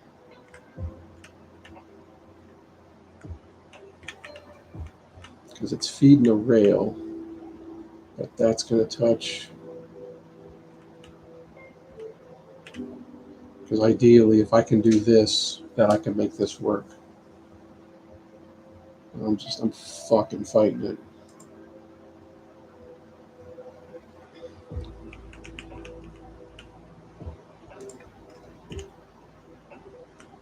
And that's your combined output.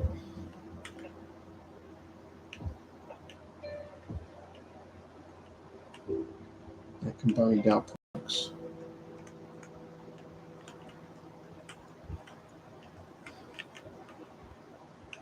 You need that to feed a rail.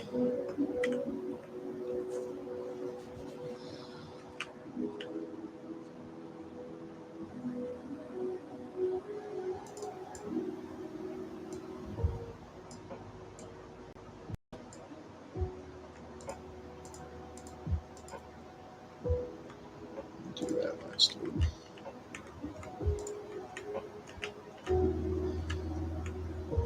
That'll allow me to go straight up,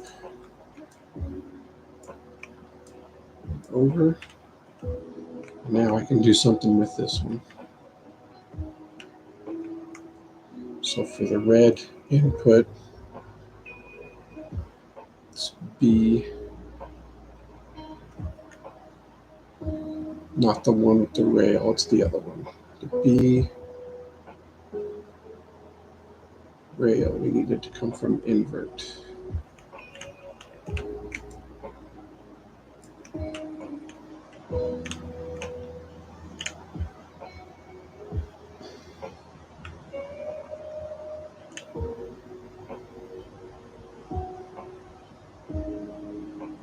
Which was this guy, right?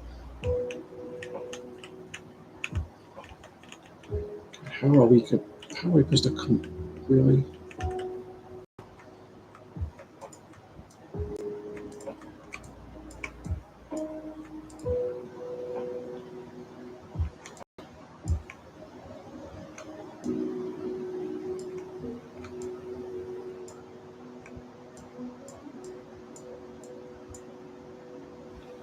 The combined output.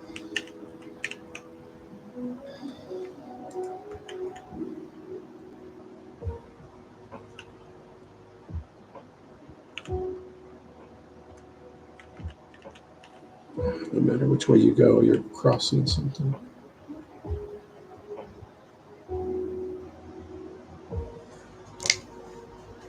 terrible at this.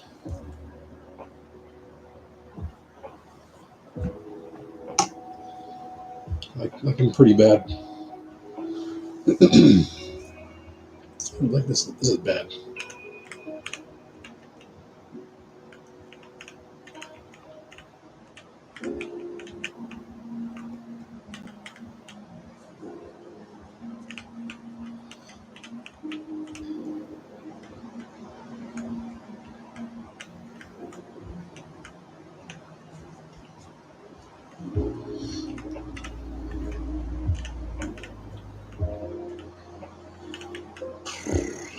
There's no way, dude.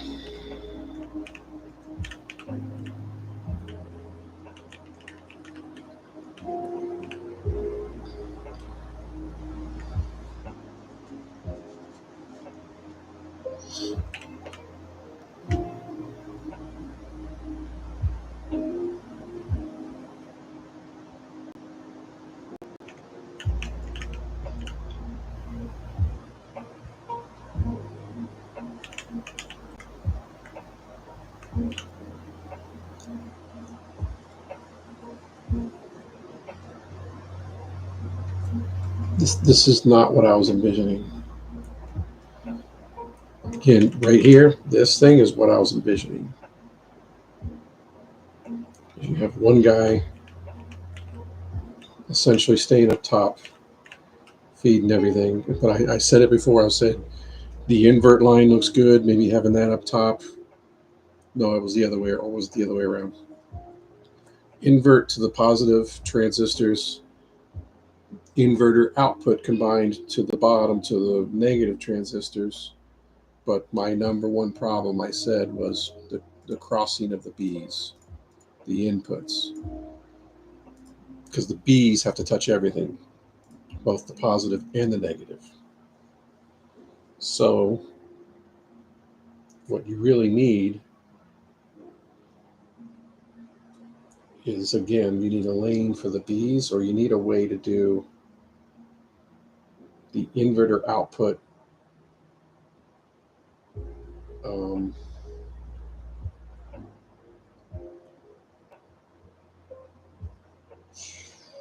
see, like this one looks so good. And that's a B line. That's a B. I'm sitting here trying to scramble all this shit in here. And I just need to follow suit and do the same thing, and it should be fine.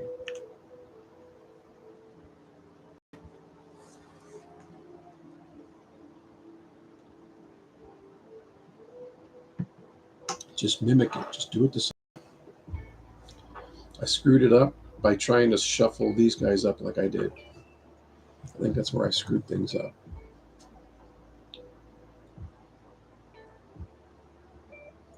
Because this here is giving me a headache because I'm having to constantly go around guys. All this bullshit. I want nice straight lines that is not really crossing anything. That's what I really need.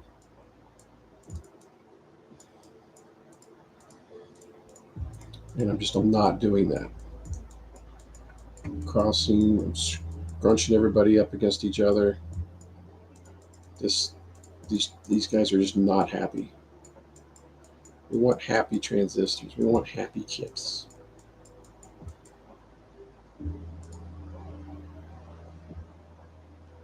Not sure why I said it like that. I'm holding Alt, asshole. Delete. I know I'm doing things the hard way.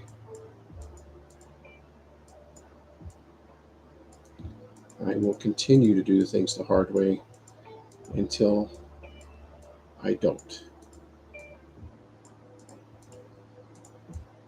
The day I stop, everybody will know.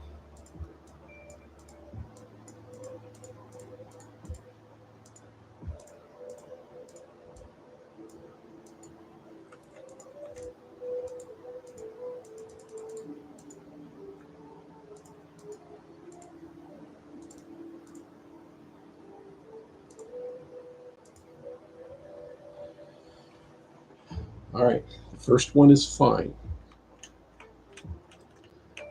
The only thing I don't like about it is doing this, but this is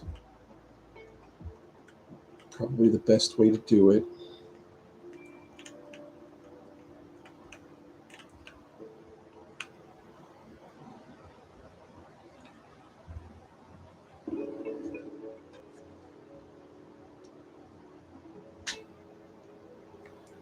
I see one more thing I think I should try.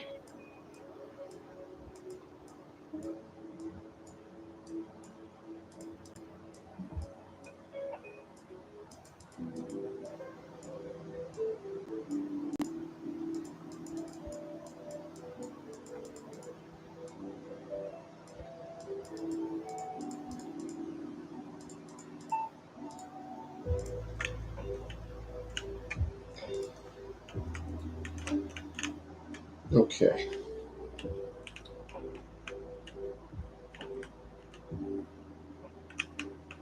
Invert rail, inverter out combined, and we have the B up here. Let's highlight the B.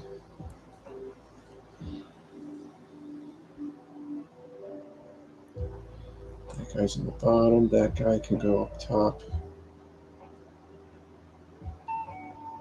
But that does 2 inputs and does 2 rails.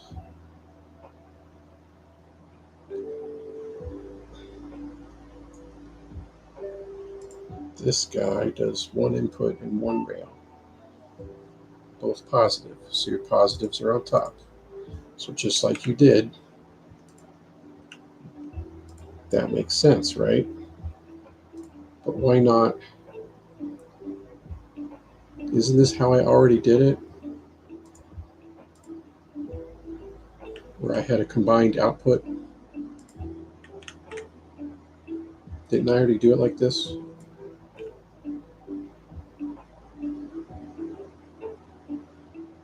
No, I didn't do it like this.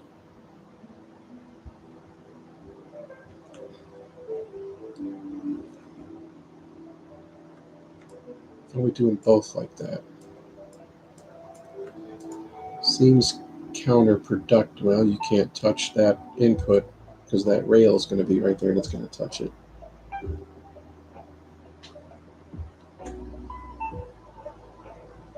So what? One of them is that. I did it on the right side. So we're still going to do the combined. And then we can move these guys over.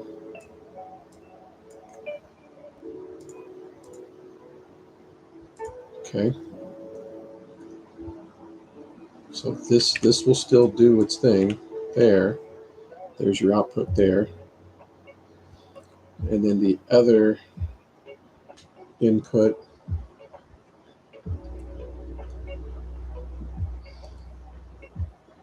is the B line.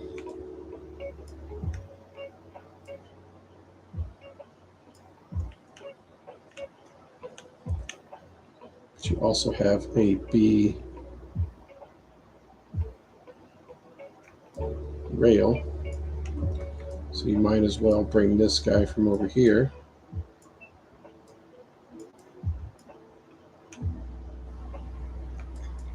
This is essentially going to be this.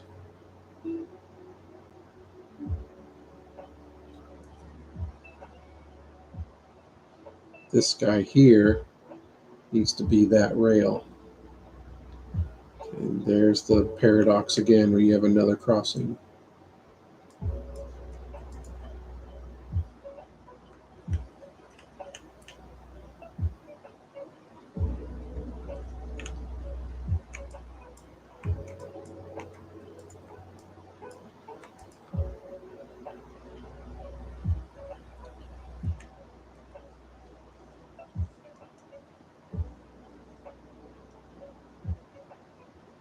That's the problem with doing this shit this way.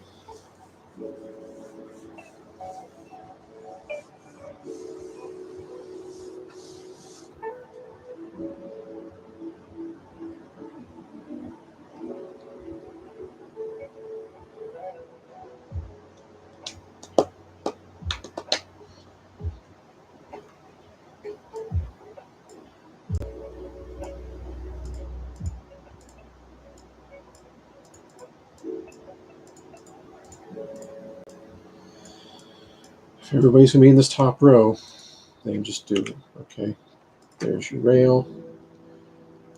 This is the invert line.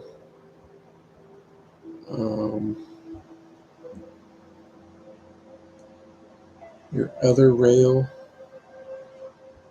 both of those rails are B, and one of them is the inverter output.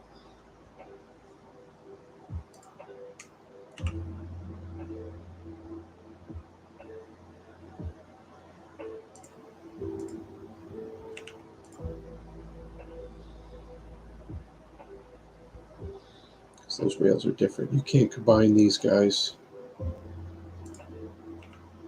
You can't have that touch. Can we do this?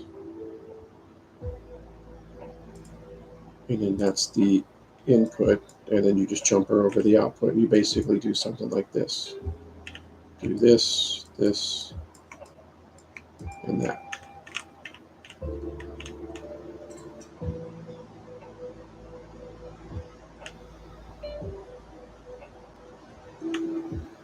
So your B line,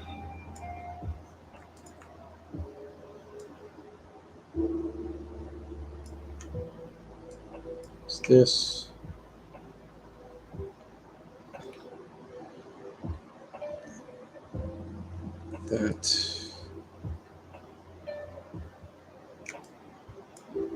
That's that. So your B is there's the in it's touching everything. The B touches the input of this positive transistor.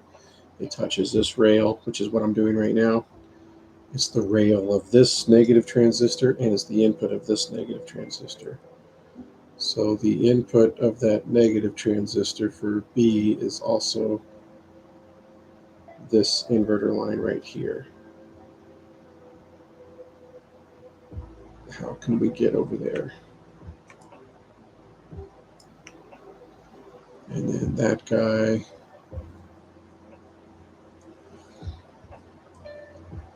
there's a rail.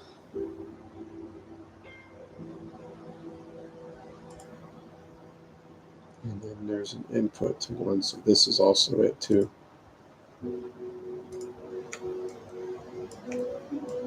So something like that. And the positive, I think, is this guy, right? I think it is. Yeah. So all this crossing is just a nightmare.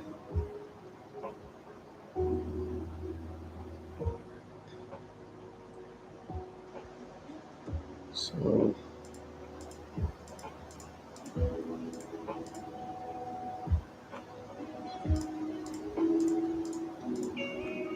probably gonna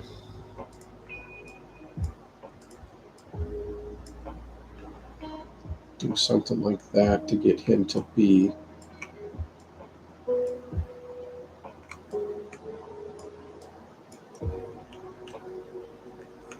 That is touching. That is touching.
Who's that guy again? That's B. That's the problem with this.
For this whole thing to work, that's essentially how this is going to have to go down.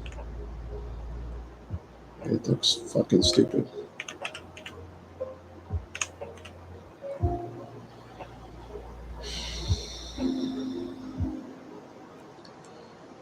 B to handle those rails.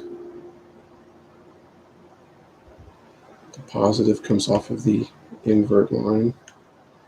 So I can put the positives over here.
No matter what, you still have to do it, huh?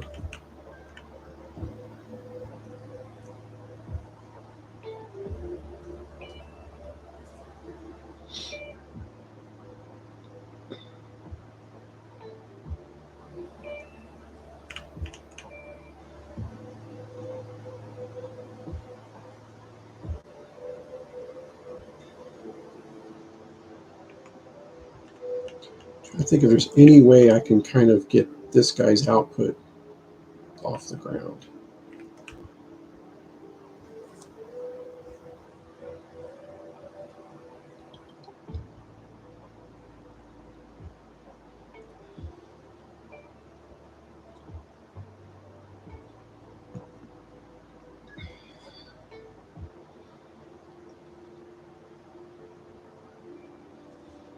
I really don't think so.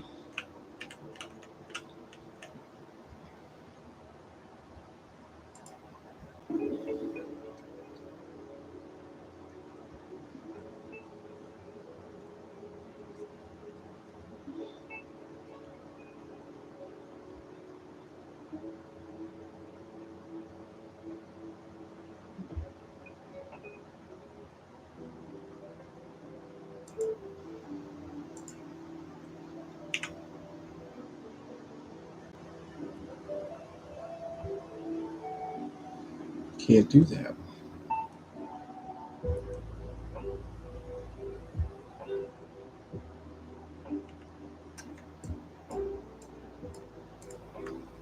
It has to be here where the inverter line input and the B rail, and then it feeds this. I can do it that way. But then that's an output, and that's an output. And then we still have two positives to hook up.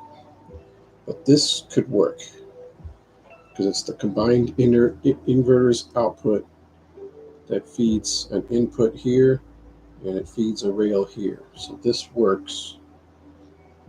And then my B2 feeds this rail, which feeds this, can also feed this input. So that works. So all I have left to do is the positive side of it, which comes from the invert right here. The invert itself, not the inverter output, but the invert. This can feed the positive stuff. And what I can do is, that can be it right here. But I can't do it that way because I'm touching the other circuit. I don't want that.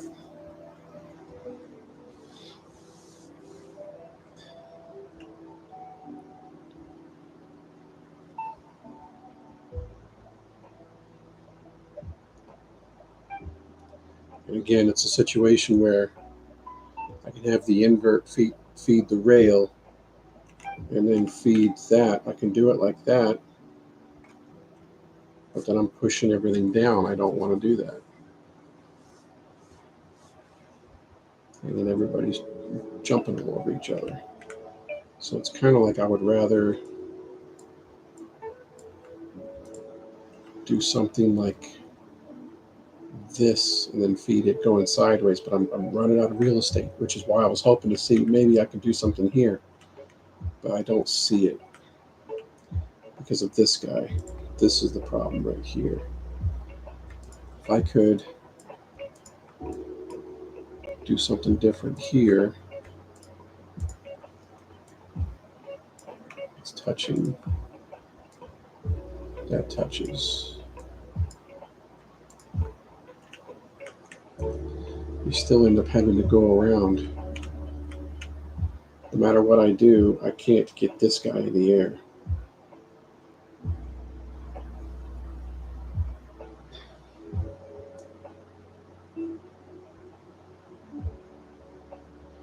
If I move those three over to the right, then I can do it.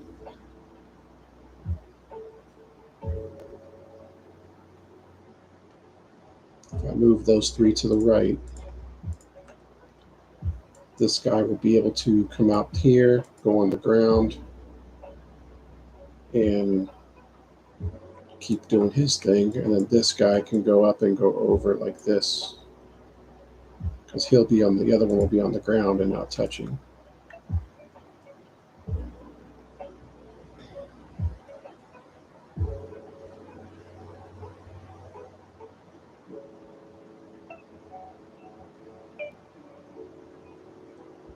But I won't be able to get back up in the air.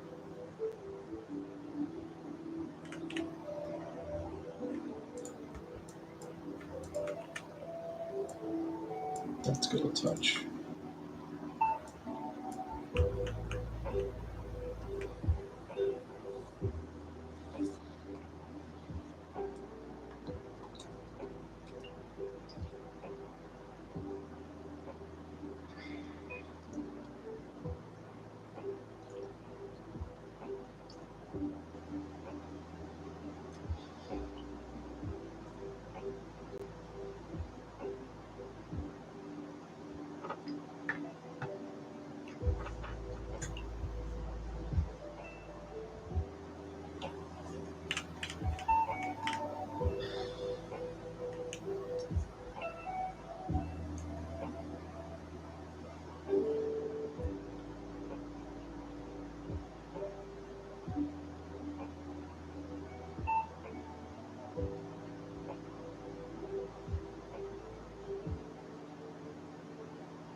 See, if I'm already thinking about it, but it's going to screw things up. Again, I fix one thing, I screw up another. If I were to make this guy over here, so like just feed the rail into the input, I need the B to come. I think I can do it. Let me try it. I think I can do it.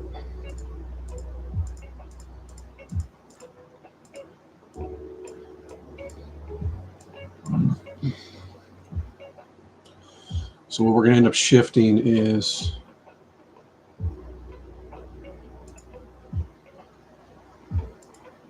that guy goes there. This does that. Get rid of this guy. Same thing. This does that. So now your output is down there. The positive one with the input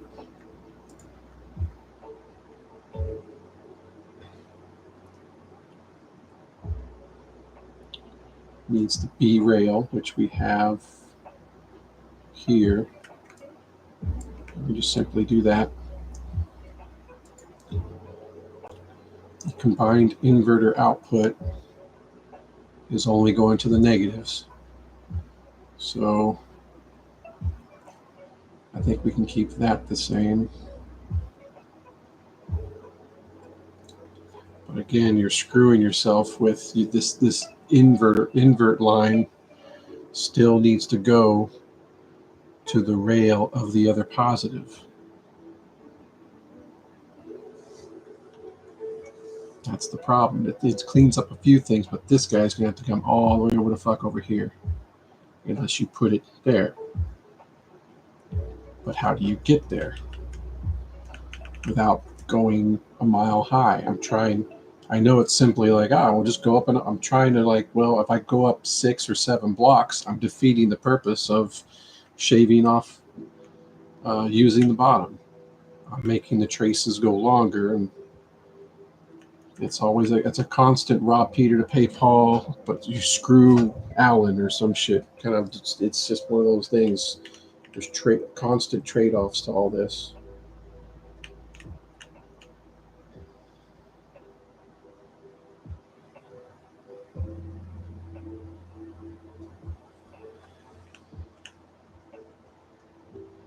So by screwing that like that, I end up really making things difficult. If I turn it around to where I'm feeding this input and then I make my output up top, then I need to get the output over to here. And then I'm just doing the same shit over and over again. I change this and then I end up messing up that one. It's just a nightmare. That's why I like to try and pre-plan some of this stuff, and I can see it better there first. I bet you if I would have just spent the time on redoing my Logisim 2-dimensional and just actually worked on this, I would already have a solution. I probably would already do it. I'm completely wasting my time doing this stuff because in order to visualize it in my fucking brain, I have to see it. I have to actually do it. And when I do it on this guy, it gets rid of it's one less thing for me to think about. And at that point, I can just start moving shit around. So I think I'm just better off pre-planning the shit like usual, because you look how much worse off I am from what I started. Like, I'm still building the first part of the fucking circuit because I'm seeing something. I hit a roadblock that I don't like, and then I back up, and then I back up, and I'm like, well, if I could change this, I could change that.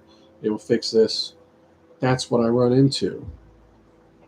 And it's my own damn fault. It's me trying to be creative on how I want to do this, because I know damn well if I just slap it together, then I'm back to square one of what I'm dealing with this. Is that it's a jumbled mess that I'm trying to Tetris it in properly, you know.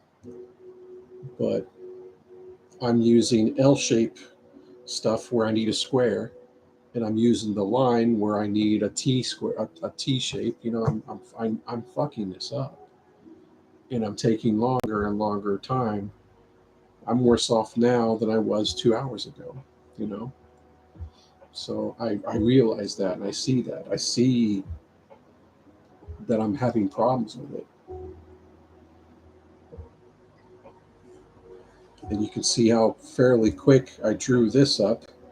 And all I would have had to do at the time was take some of these and go, okay, well, let's start implementing, moving it this way, and how do we, how would we do this so that we can have everything on this circuit? But I didn't do that. I decided to just throw this shit together, and here I am. And I'm banging my head against the wall, drawing it. Okay, this works. Wait, no, now I screw this up. Let me redo this, start over.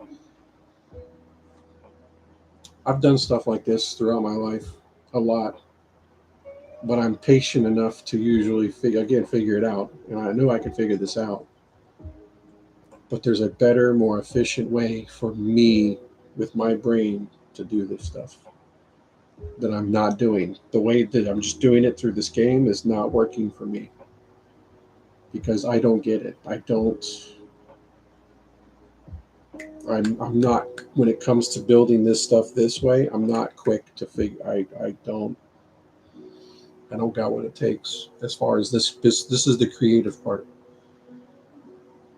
where you implement your strategy into this stuff. This is the part that I struggle with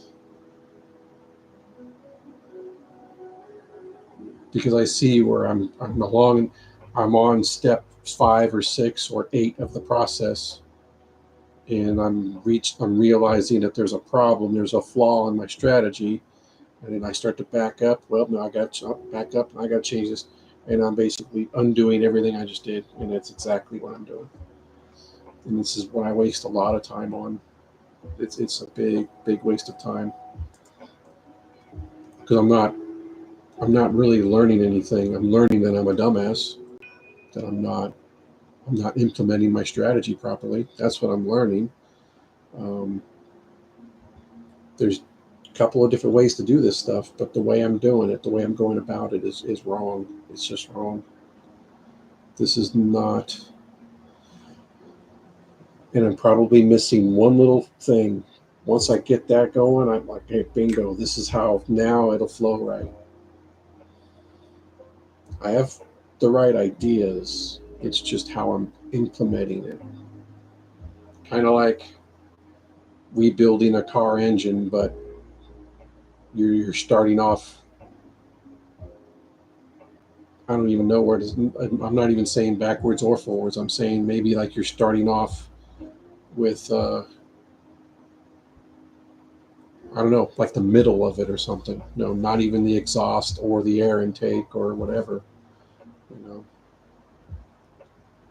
know, this isn't the way to do this. There's a better way. There's a much better way.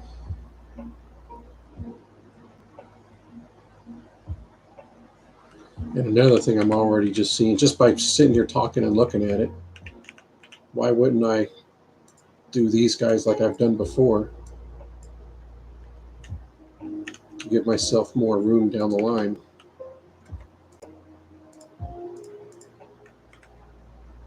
And see, now you can.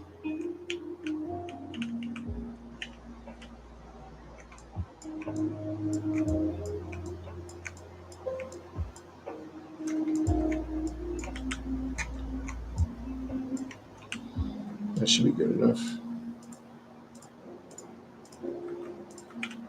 And see, now this guy can come over. Maybe that'll help a little bit.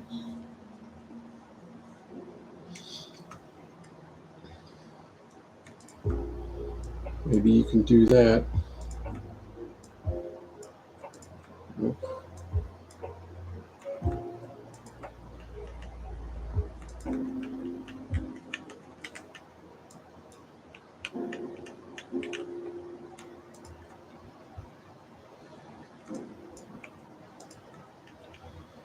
Just something to try and give yourself some more space down here to work with stuff.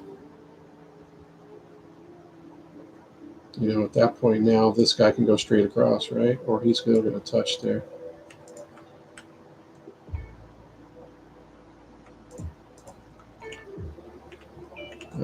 I don't know.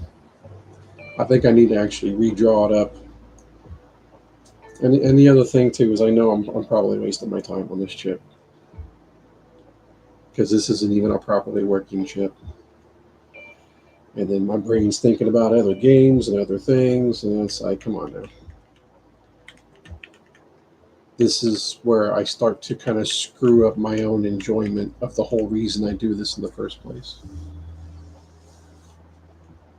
Because it's supposed to be for fun, it's supposed to be for me figuring things out, but I'm not figuring things out because there's something that I'm missing. There's something that I'm not grasping or not doing right in my implementation of how I'm doing this. I know I'm doing this wrong, but I don't know. The only thing I can think of that I'm doing wrong is how I work, in that if I could just simplify things to where I draw it out here, this has worked for me in the past. Doing some of this stuff and then color coding it to really bring out the line. So I'm like, this line is more complementary going next to this line. I can see where I'm not crossing so much. I'm not, it's more, it flows better. You know, I'm not doing that in this one. I lost this whole thing I had drawn up earlier. I think it was earlier this morning, just before I went to work. I kind of drew it up real quick. Um, but like I said, that like the computer restarted or whatever it did, and so I lost it. So this is essentially what I had. This is pretty much what I had. Same thing along those lines. Um, but I mean, losing this stuff cost me a little bit of time, and then I got impatient, and then I started trying to do this stuff here, and then you can see the result. This is just a mess, man. This is not working out like I was thinking how it would work. It's not. This isn't working. So I think just fucking squash it, forget it, go with what I believe works, figure that part out, get the lines where I want them. Because, like I said, when I figured out this full adder, it worked out pretty good. And it ended up that the 2x8 ended up being the better way to go, even though the 4x4 was a more efficient adder, but implementing it in the 4-bit version and the 8-bit version did not work well. The 2x8 was the better one. And I was thinking about going back and actually making that 2x8 even better if I could, but I kind of wanted to move on. And now I'm running into this thing, and I figured it out, but now trying to clean it up, the cleanup part, I need my creative brain to work. I need this stuff to go with it. I'm not doing it, man. I'm not getting it. I've literally spent 2 hours and I've gotten nowhere. And I think all I should have done is stick with, I think this strategy and this thing helps. If I want to actually do this circuit the way I want, to where it's the most efficient, the shortest amount of traces, and the smallest room, I think this program is what helps me figure that out.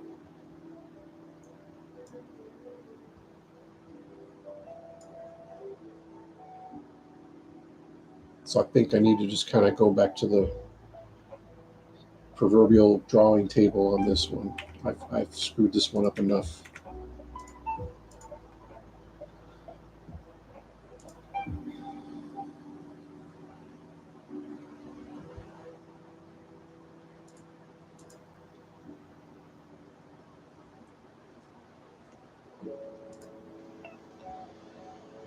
And so this guy is going to be an 8-bit adder, but it's also the inverter one.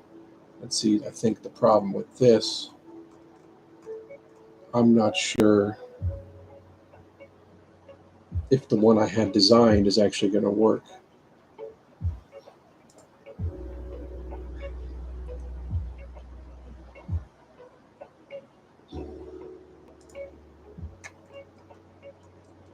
See, because look at this. This is the original design that worked, that I wanted to get rid of all of that space up there. And I was working on that, and then I stopped. But I also have the 8-bit adder as well. And I only have a 2x8 version of it. See, this one looks much cleaner. The 4x4 was actually longer. So this was a fairly clean design. This is not bad. It's pretty good. But to combine that with that invert deal is going to be interesting. I'd hate for this game to start getting more challenging and then I just give up, because this stuff is definitely up my alley. I know I can get it. I just hold myself to a higher standard. This, you know what this reminds me of? Back when I first started playing Guitar Hero games, Rock Band, Guitar Hero. I originally bought that stuff to play drums. I thought I would be a master at the drums real quick. And I learned very quickly that I'm not. And I wasn't, or at the time, I wasn't going to be able to do it. Because being able to visually see a note and where to play it was way different than me just playing drums. Like, I really feel like I can be a good drum player if I just spent some time on it. I've played piano before. You know, I'm not a musician, but I've played instruments and I've played around with stuff that I felt I would be really good at it. I looked at the guitar and I'm like, there's no way I can figure out the guitar. Guess what I ended up doing? I gave up on the drums. I started playing guitar because I was like, well, I might as well try the guitar. I have it. The drums I suck at. And so I played the guitar and I picked it up right away. Like, I started playing it really well, actually fairly quickly. And I want to say within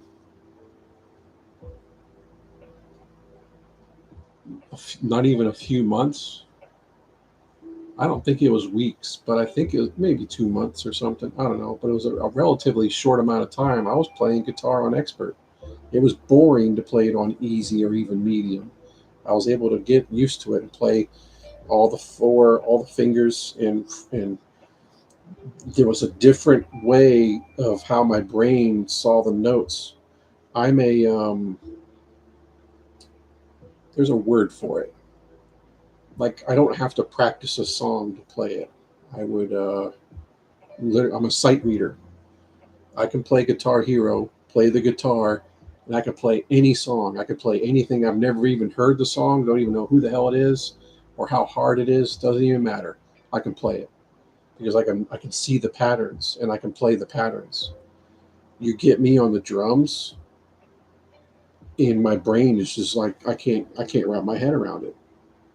And it's weird because drums is so very like repetitive, and you know, I figured I would just be a master at the drums within no time. I couldn't wrap my brain around it.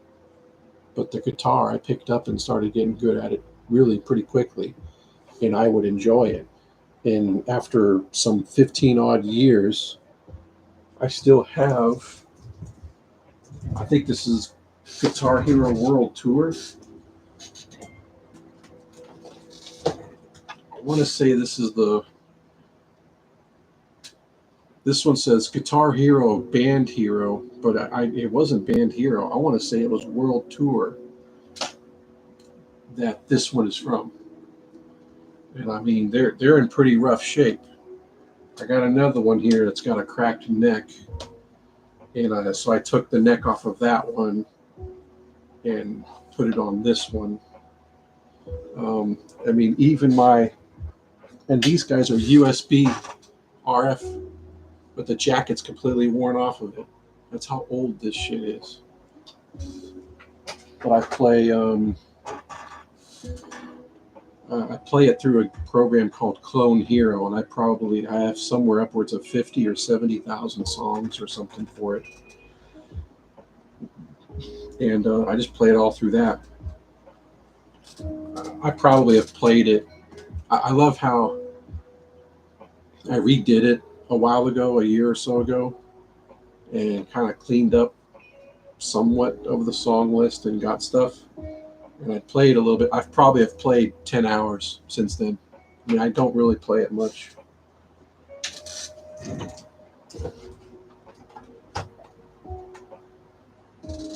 And it's one of those things, again, I probably have so many damn songs. It's like, well, which ones do I play? Sometimes I would just get into it and I just want to play. When I played around with like Rocksmith, I have an actual guitar. I have the chord and I was able to play Rocksmith on it. I would do that. I got tired of it. I wanted to play. I wanted to learn to play. But when you're having to retune your fucking guitar literally after every damn song, I'm like, I'm spending more time tuning the guitar than playing it. And I'm like, I wasn't enjoying that. There were mini games to practice like strumming and practice this, practice that. I was doing that stuff. I would do that for a while. But I wanted to play the damn songs and I wanted to learn. Couldn't do it. And I can't sight read that.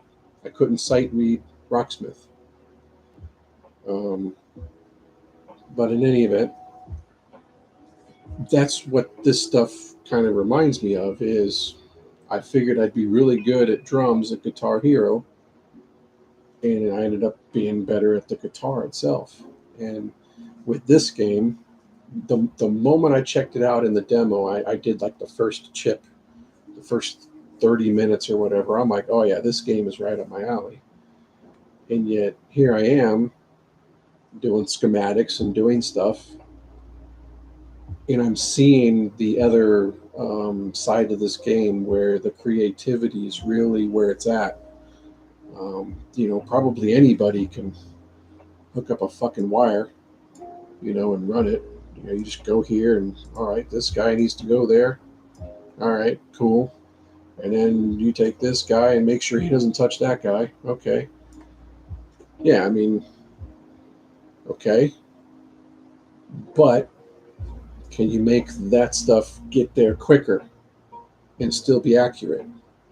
Can you make it to where these transistors work together and you combine them, and then this part of the circuit flows through here while another part goes through the other part?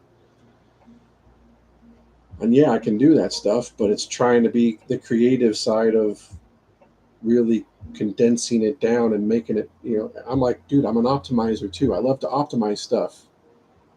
Well, I just spent 2 hours just trying to optimize an invert, an 8-bit, whatever the fuck it was. And I'm just like not really getting it. So there's a skill that I'm lacking. There's something that I'm lacking there that I feel that, maybe this is my key. This is something. I think it's going to be something to do with this. If I can come up with the proper design here, and figure out what I want to do, and then I put it to work, I think that'll be the way to go. But I think I like just working on it here, I think is better. For some reason, I don't know what it truly, I guess it is just not being 3-dimensional, maybe. I don't know. I do keep that stuff in mind. I absolutely do. I don't just wire this up and go, all right, it's all going to be flat. No, I do figure out that, yeah, I'm going to need to leave some space to, and wherever it crosses, I know I'm going to have to go up and over. I'm fully aware of that. But for whatever reason, I think my brain wraps around it better here than it does here. And I don't know how to explain that, like why I'm having a problem with it. But it's pretty obvious that I am when I spend over 2 hours on that one that one deal.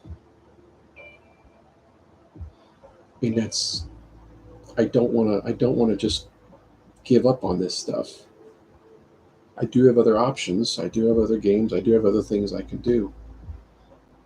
I don't know if I even necessarily need a break from this game. I do spend quite a bit of time on it. I do think about it a lot, but I don't want to spend hours and hours and hours on something and getting nowhere. I don't want to do that because what that's telling me is that there's something I'm missing and I'm not learning it. I'm not figuring it out. And I want to understand what it is. I want to learn it. I want to figure out what it is I'm missing. So this is me overanalyzing myself. I'm getting trapped in this loop of what is wrong with me. Why am I struggling with this where I'm doing it and then scrapping it, doing it, scrapping it, doing it, scrap. Maybe this is just part of the process. Maybe that's just the way it is. And then I just need to gain more experience of what works, how I can make these circuits work with just 3 squares wide. There is a way. I'm sure there's a way. You have to absolutely make sure that everything that you're feeding comes from the top and then it comes out the bottom or something. I don't know. I'm just rambling on with this shit, but I'm seeing how just this is getting nowhere. So I think I just need to come up with a design that I like, and then I can implement it. So I think I'd rather just do that. So I think I'll just stop rambling and let's get back to the proverbial drawing board at this point. This is a complete fail. A complete fail. This is just not working the way I want. It really isn't. So I will come up with a design. I'm going to do it this way because this is what works for me. I will figure this part out and then I will put it into place and everything will work fine.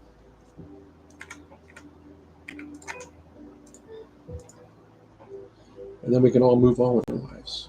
And we can get our algo logic unit together so we can move to the next portion of the ship. Good times. I do want to finish this before moving on to something else. I understand there's bonus stages and shit. This stuff looks all interesting.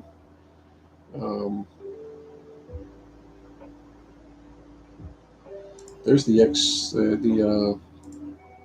no instructions, huh? All right. I'm pretty sure it's just I'm pretty sure it's an inverter on the output. You have an inverter on the input and then an inverter on the output, I think is what this one's all about. I could be wrong. Just my guess. I haven't seen one.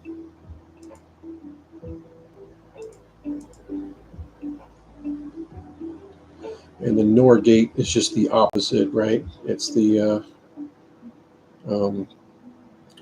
do parallel for the negative and series for the positive.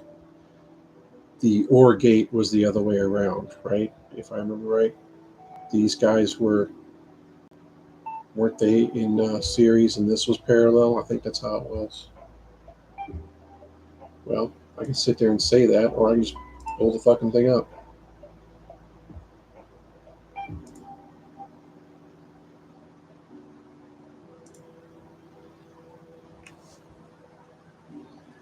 it had a whatchamacallit as well. No, it's the same thing. You just I guess that's an inverter on the output essentially. Yeah, well,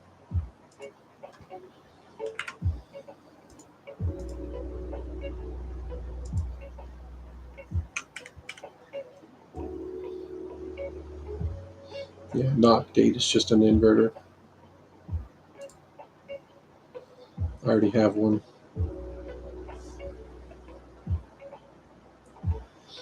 You can make them faster.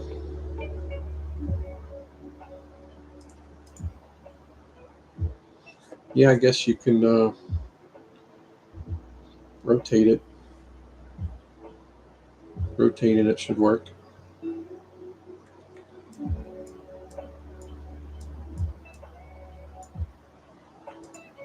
That's right. This was in the tutorial portion, and I wanted to turn it and I couldn't.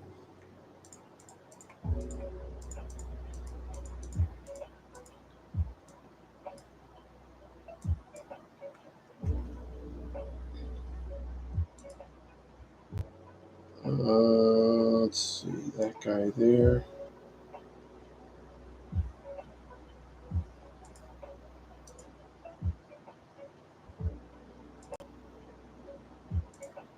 I guess, I don't know if that really matters. But you're going to do this.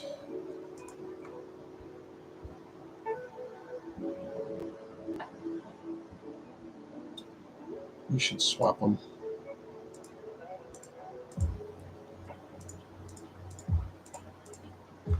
That way they're not stepping all over each other.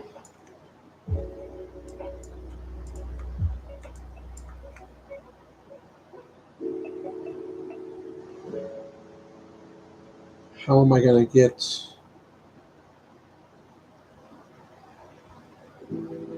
to the rail? It's just 2 transistors, Jim. Figure it out, man. It's not that difficult.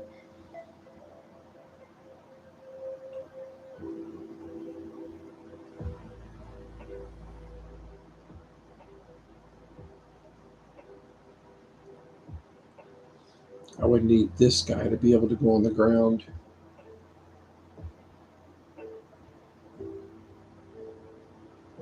So do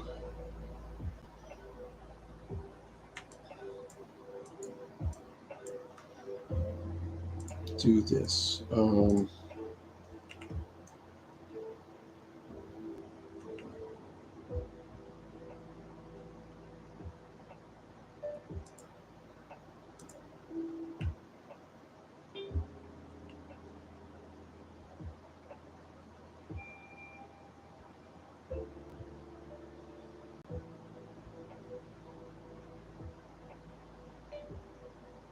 You're going to have to do it the other way. All right.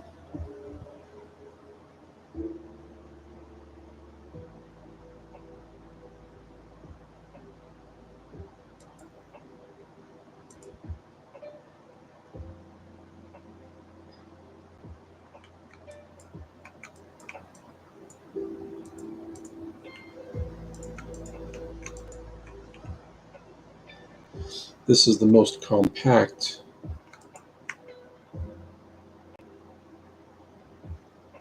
You're not going to be able to do that.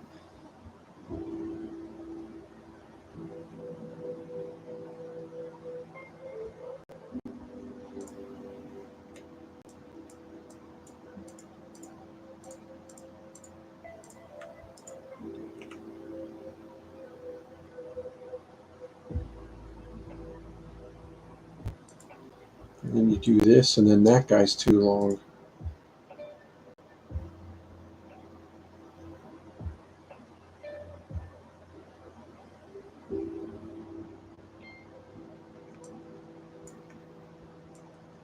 See what I'm saying? This is going to end up being too long.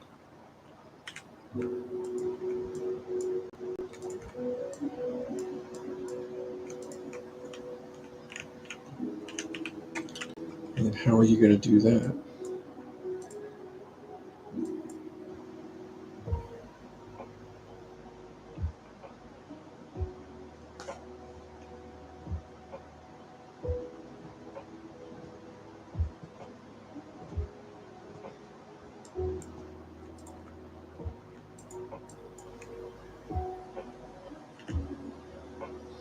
Either way, they're touching.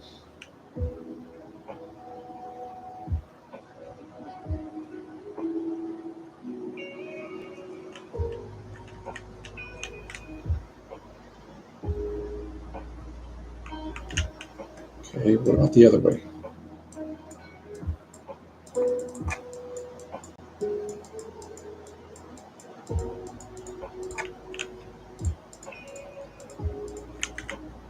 Definitely doesn't seem like I'm firing on all cylinders, aren't I?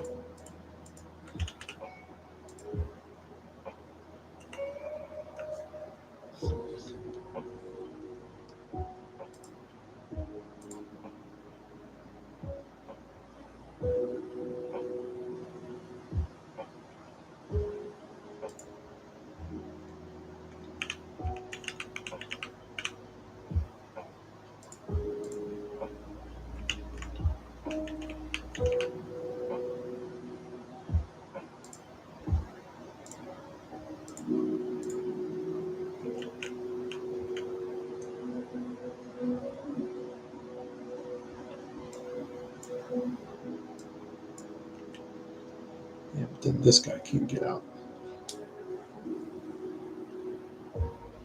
Yeah, it can.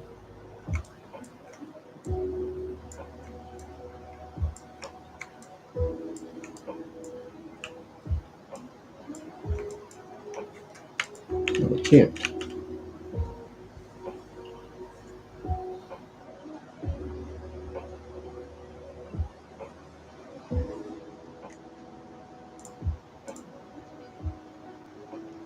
How?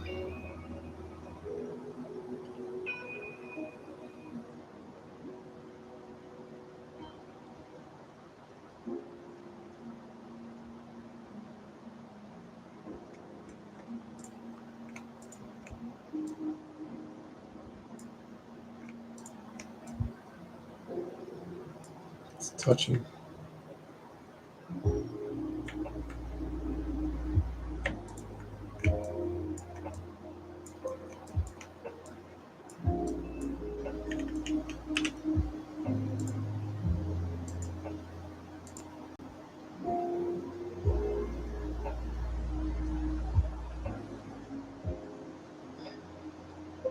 Just someone that you could do it even really.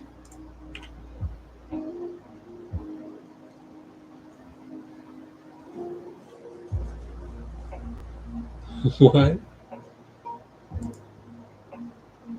How can you get it to 189?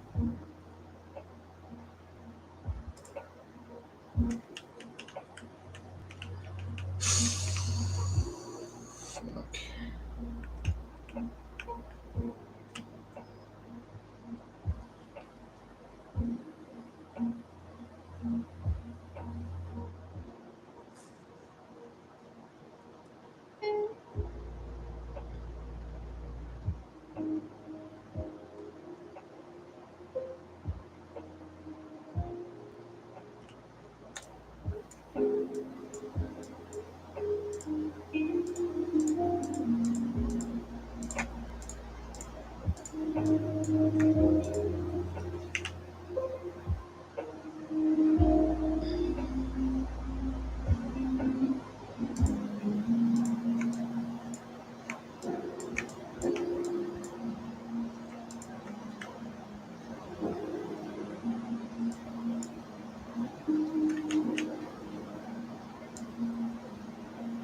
Not trying to do that. Just trying to go over.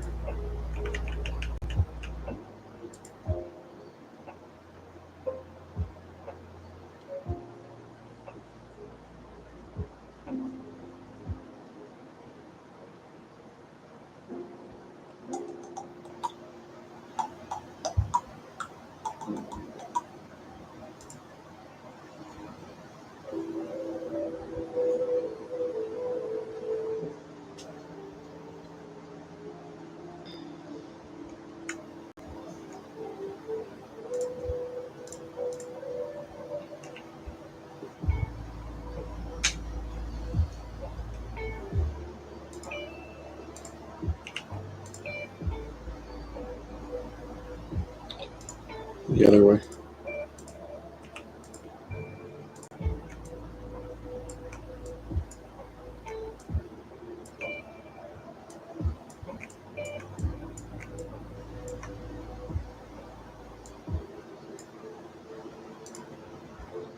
It's touching.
What were we saying about my creativity again?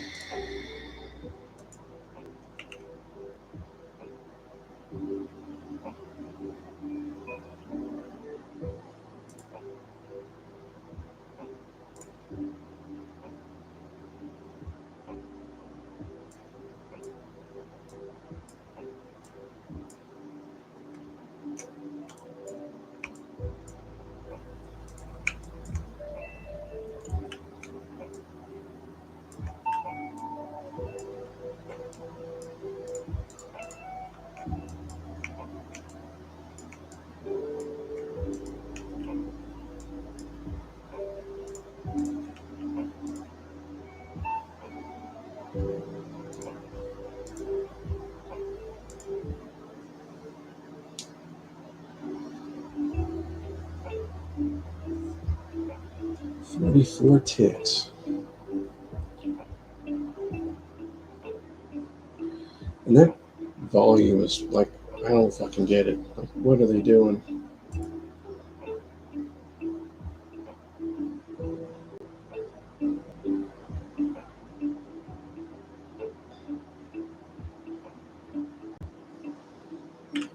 Like, that just seems crazy to me.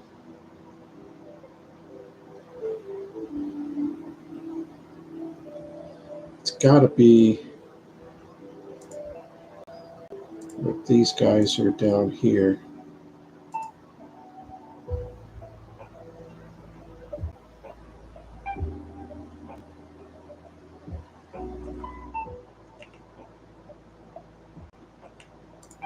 And they're like this. It's gotta be. That's the only way I can see it happening.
How do you get it even smaller volume?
And then the 44 ticks, that's got to be,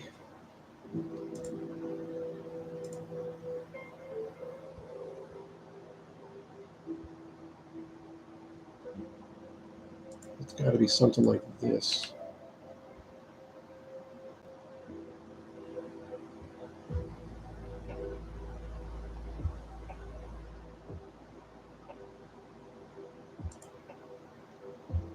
That's the only way I can see this one working.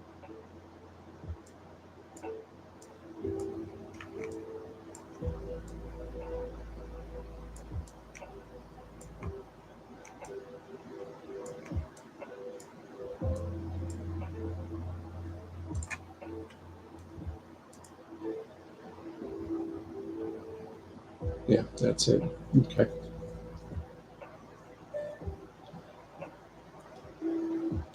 So that's the 44. The reduced blocks is the one I've already had, right?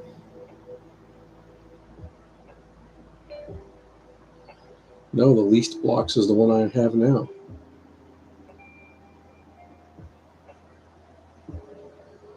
How do you get reduced blocks?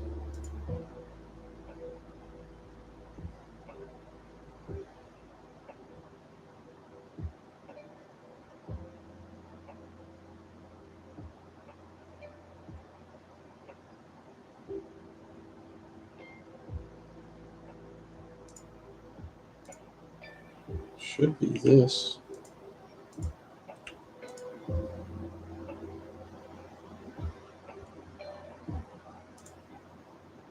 But then you got this as long.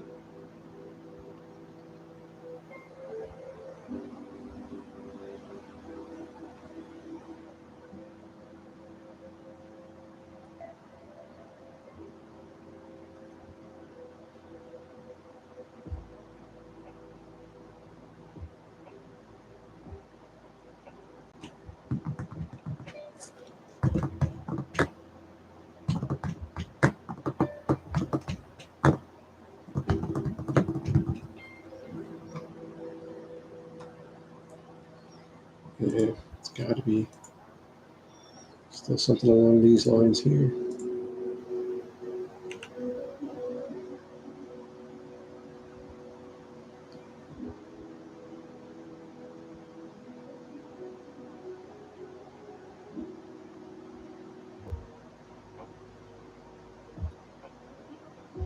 But you can't do that.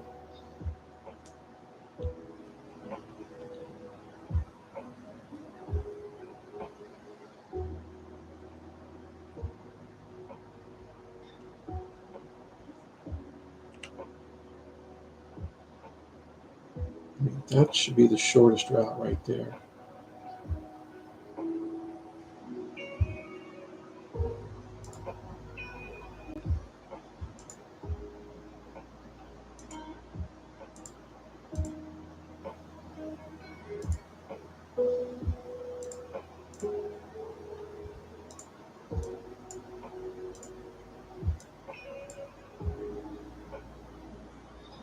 I don't think it matters where you put that.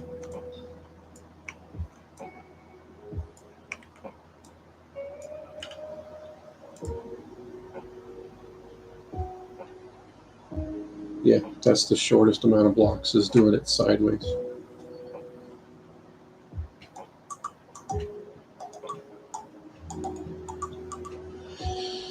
I don't really think I need to save them because it's just a 2 transistor deal. I implement it, however, in other circuits.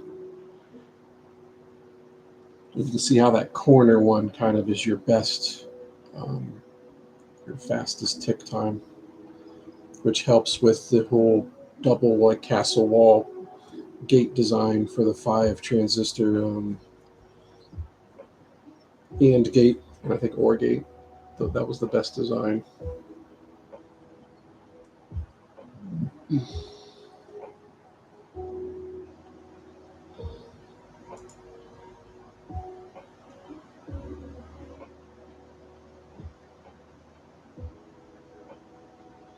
But this one's the least amount of blocks.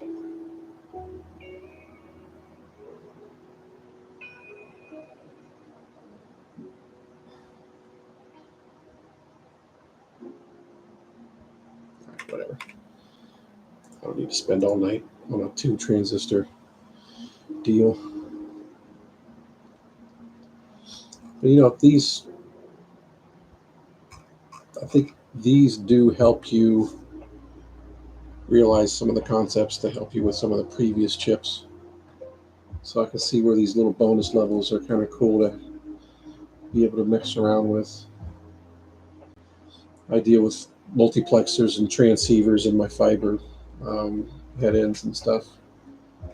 Decoders for, like, I got a video decoder. We got stuff that goes from digital to analog and whatever. Um,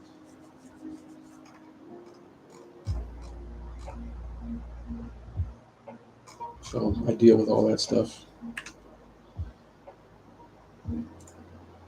But pretty soon I'll probably be buying these games because they've been on my mind, so to speak. So yeah.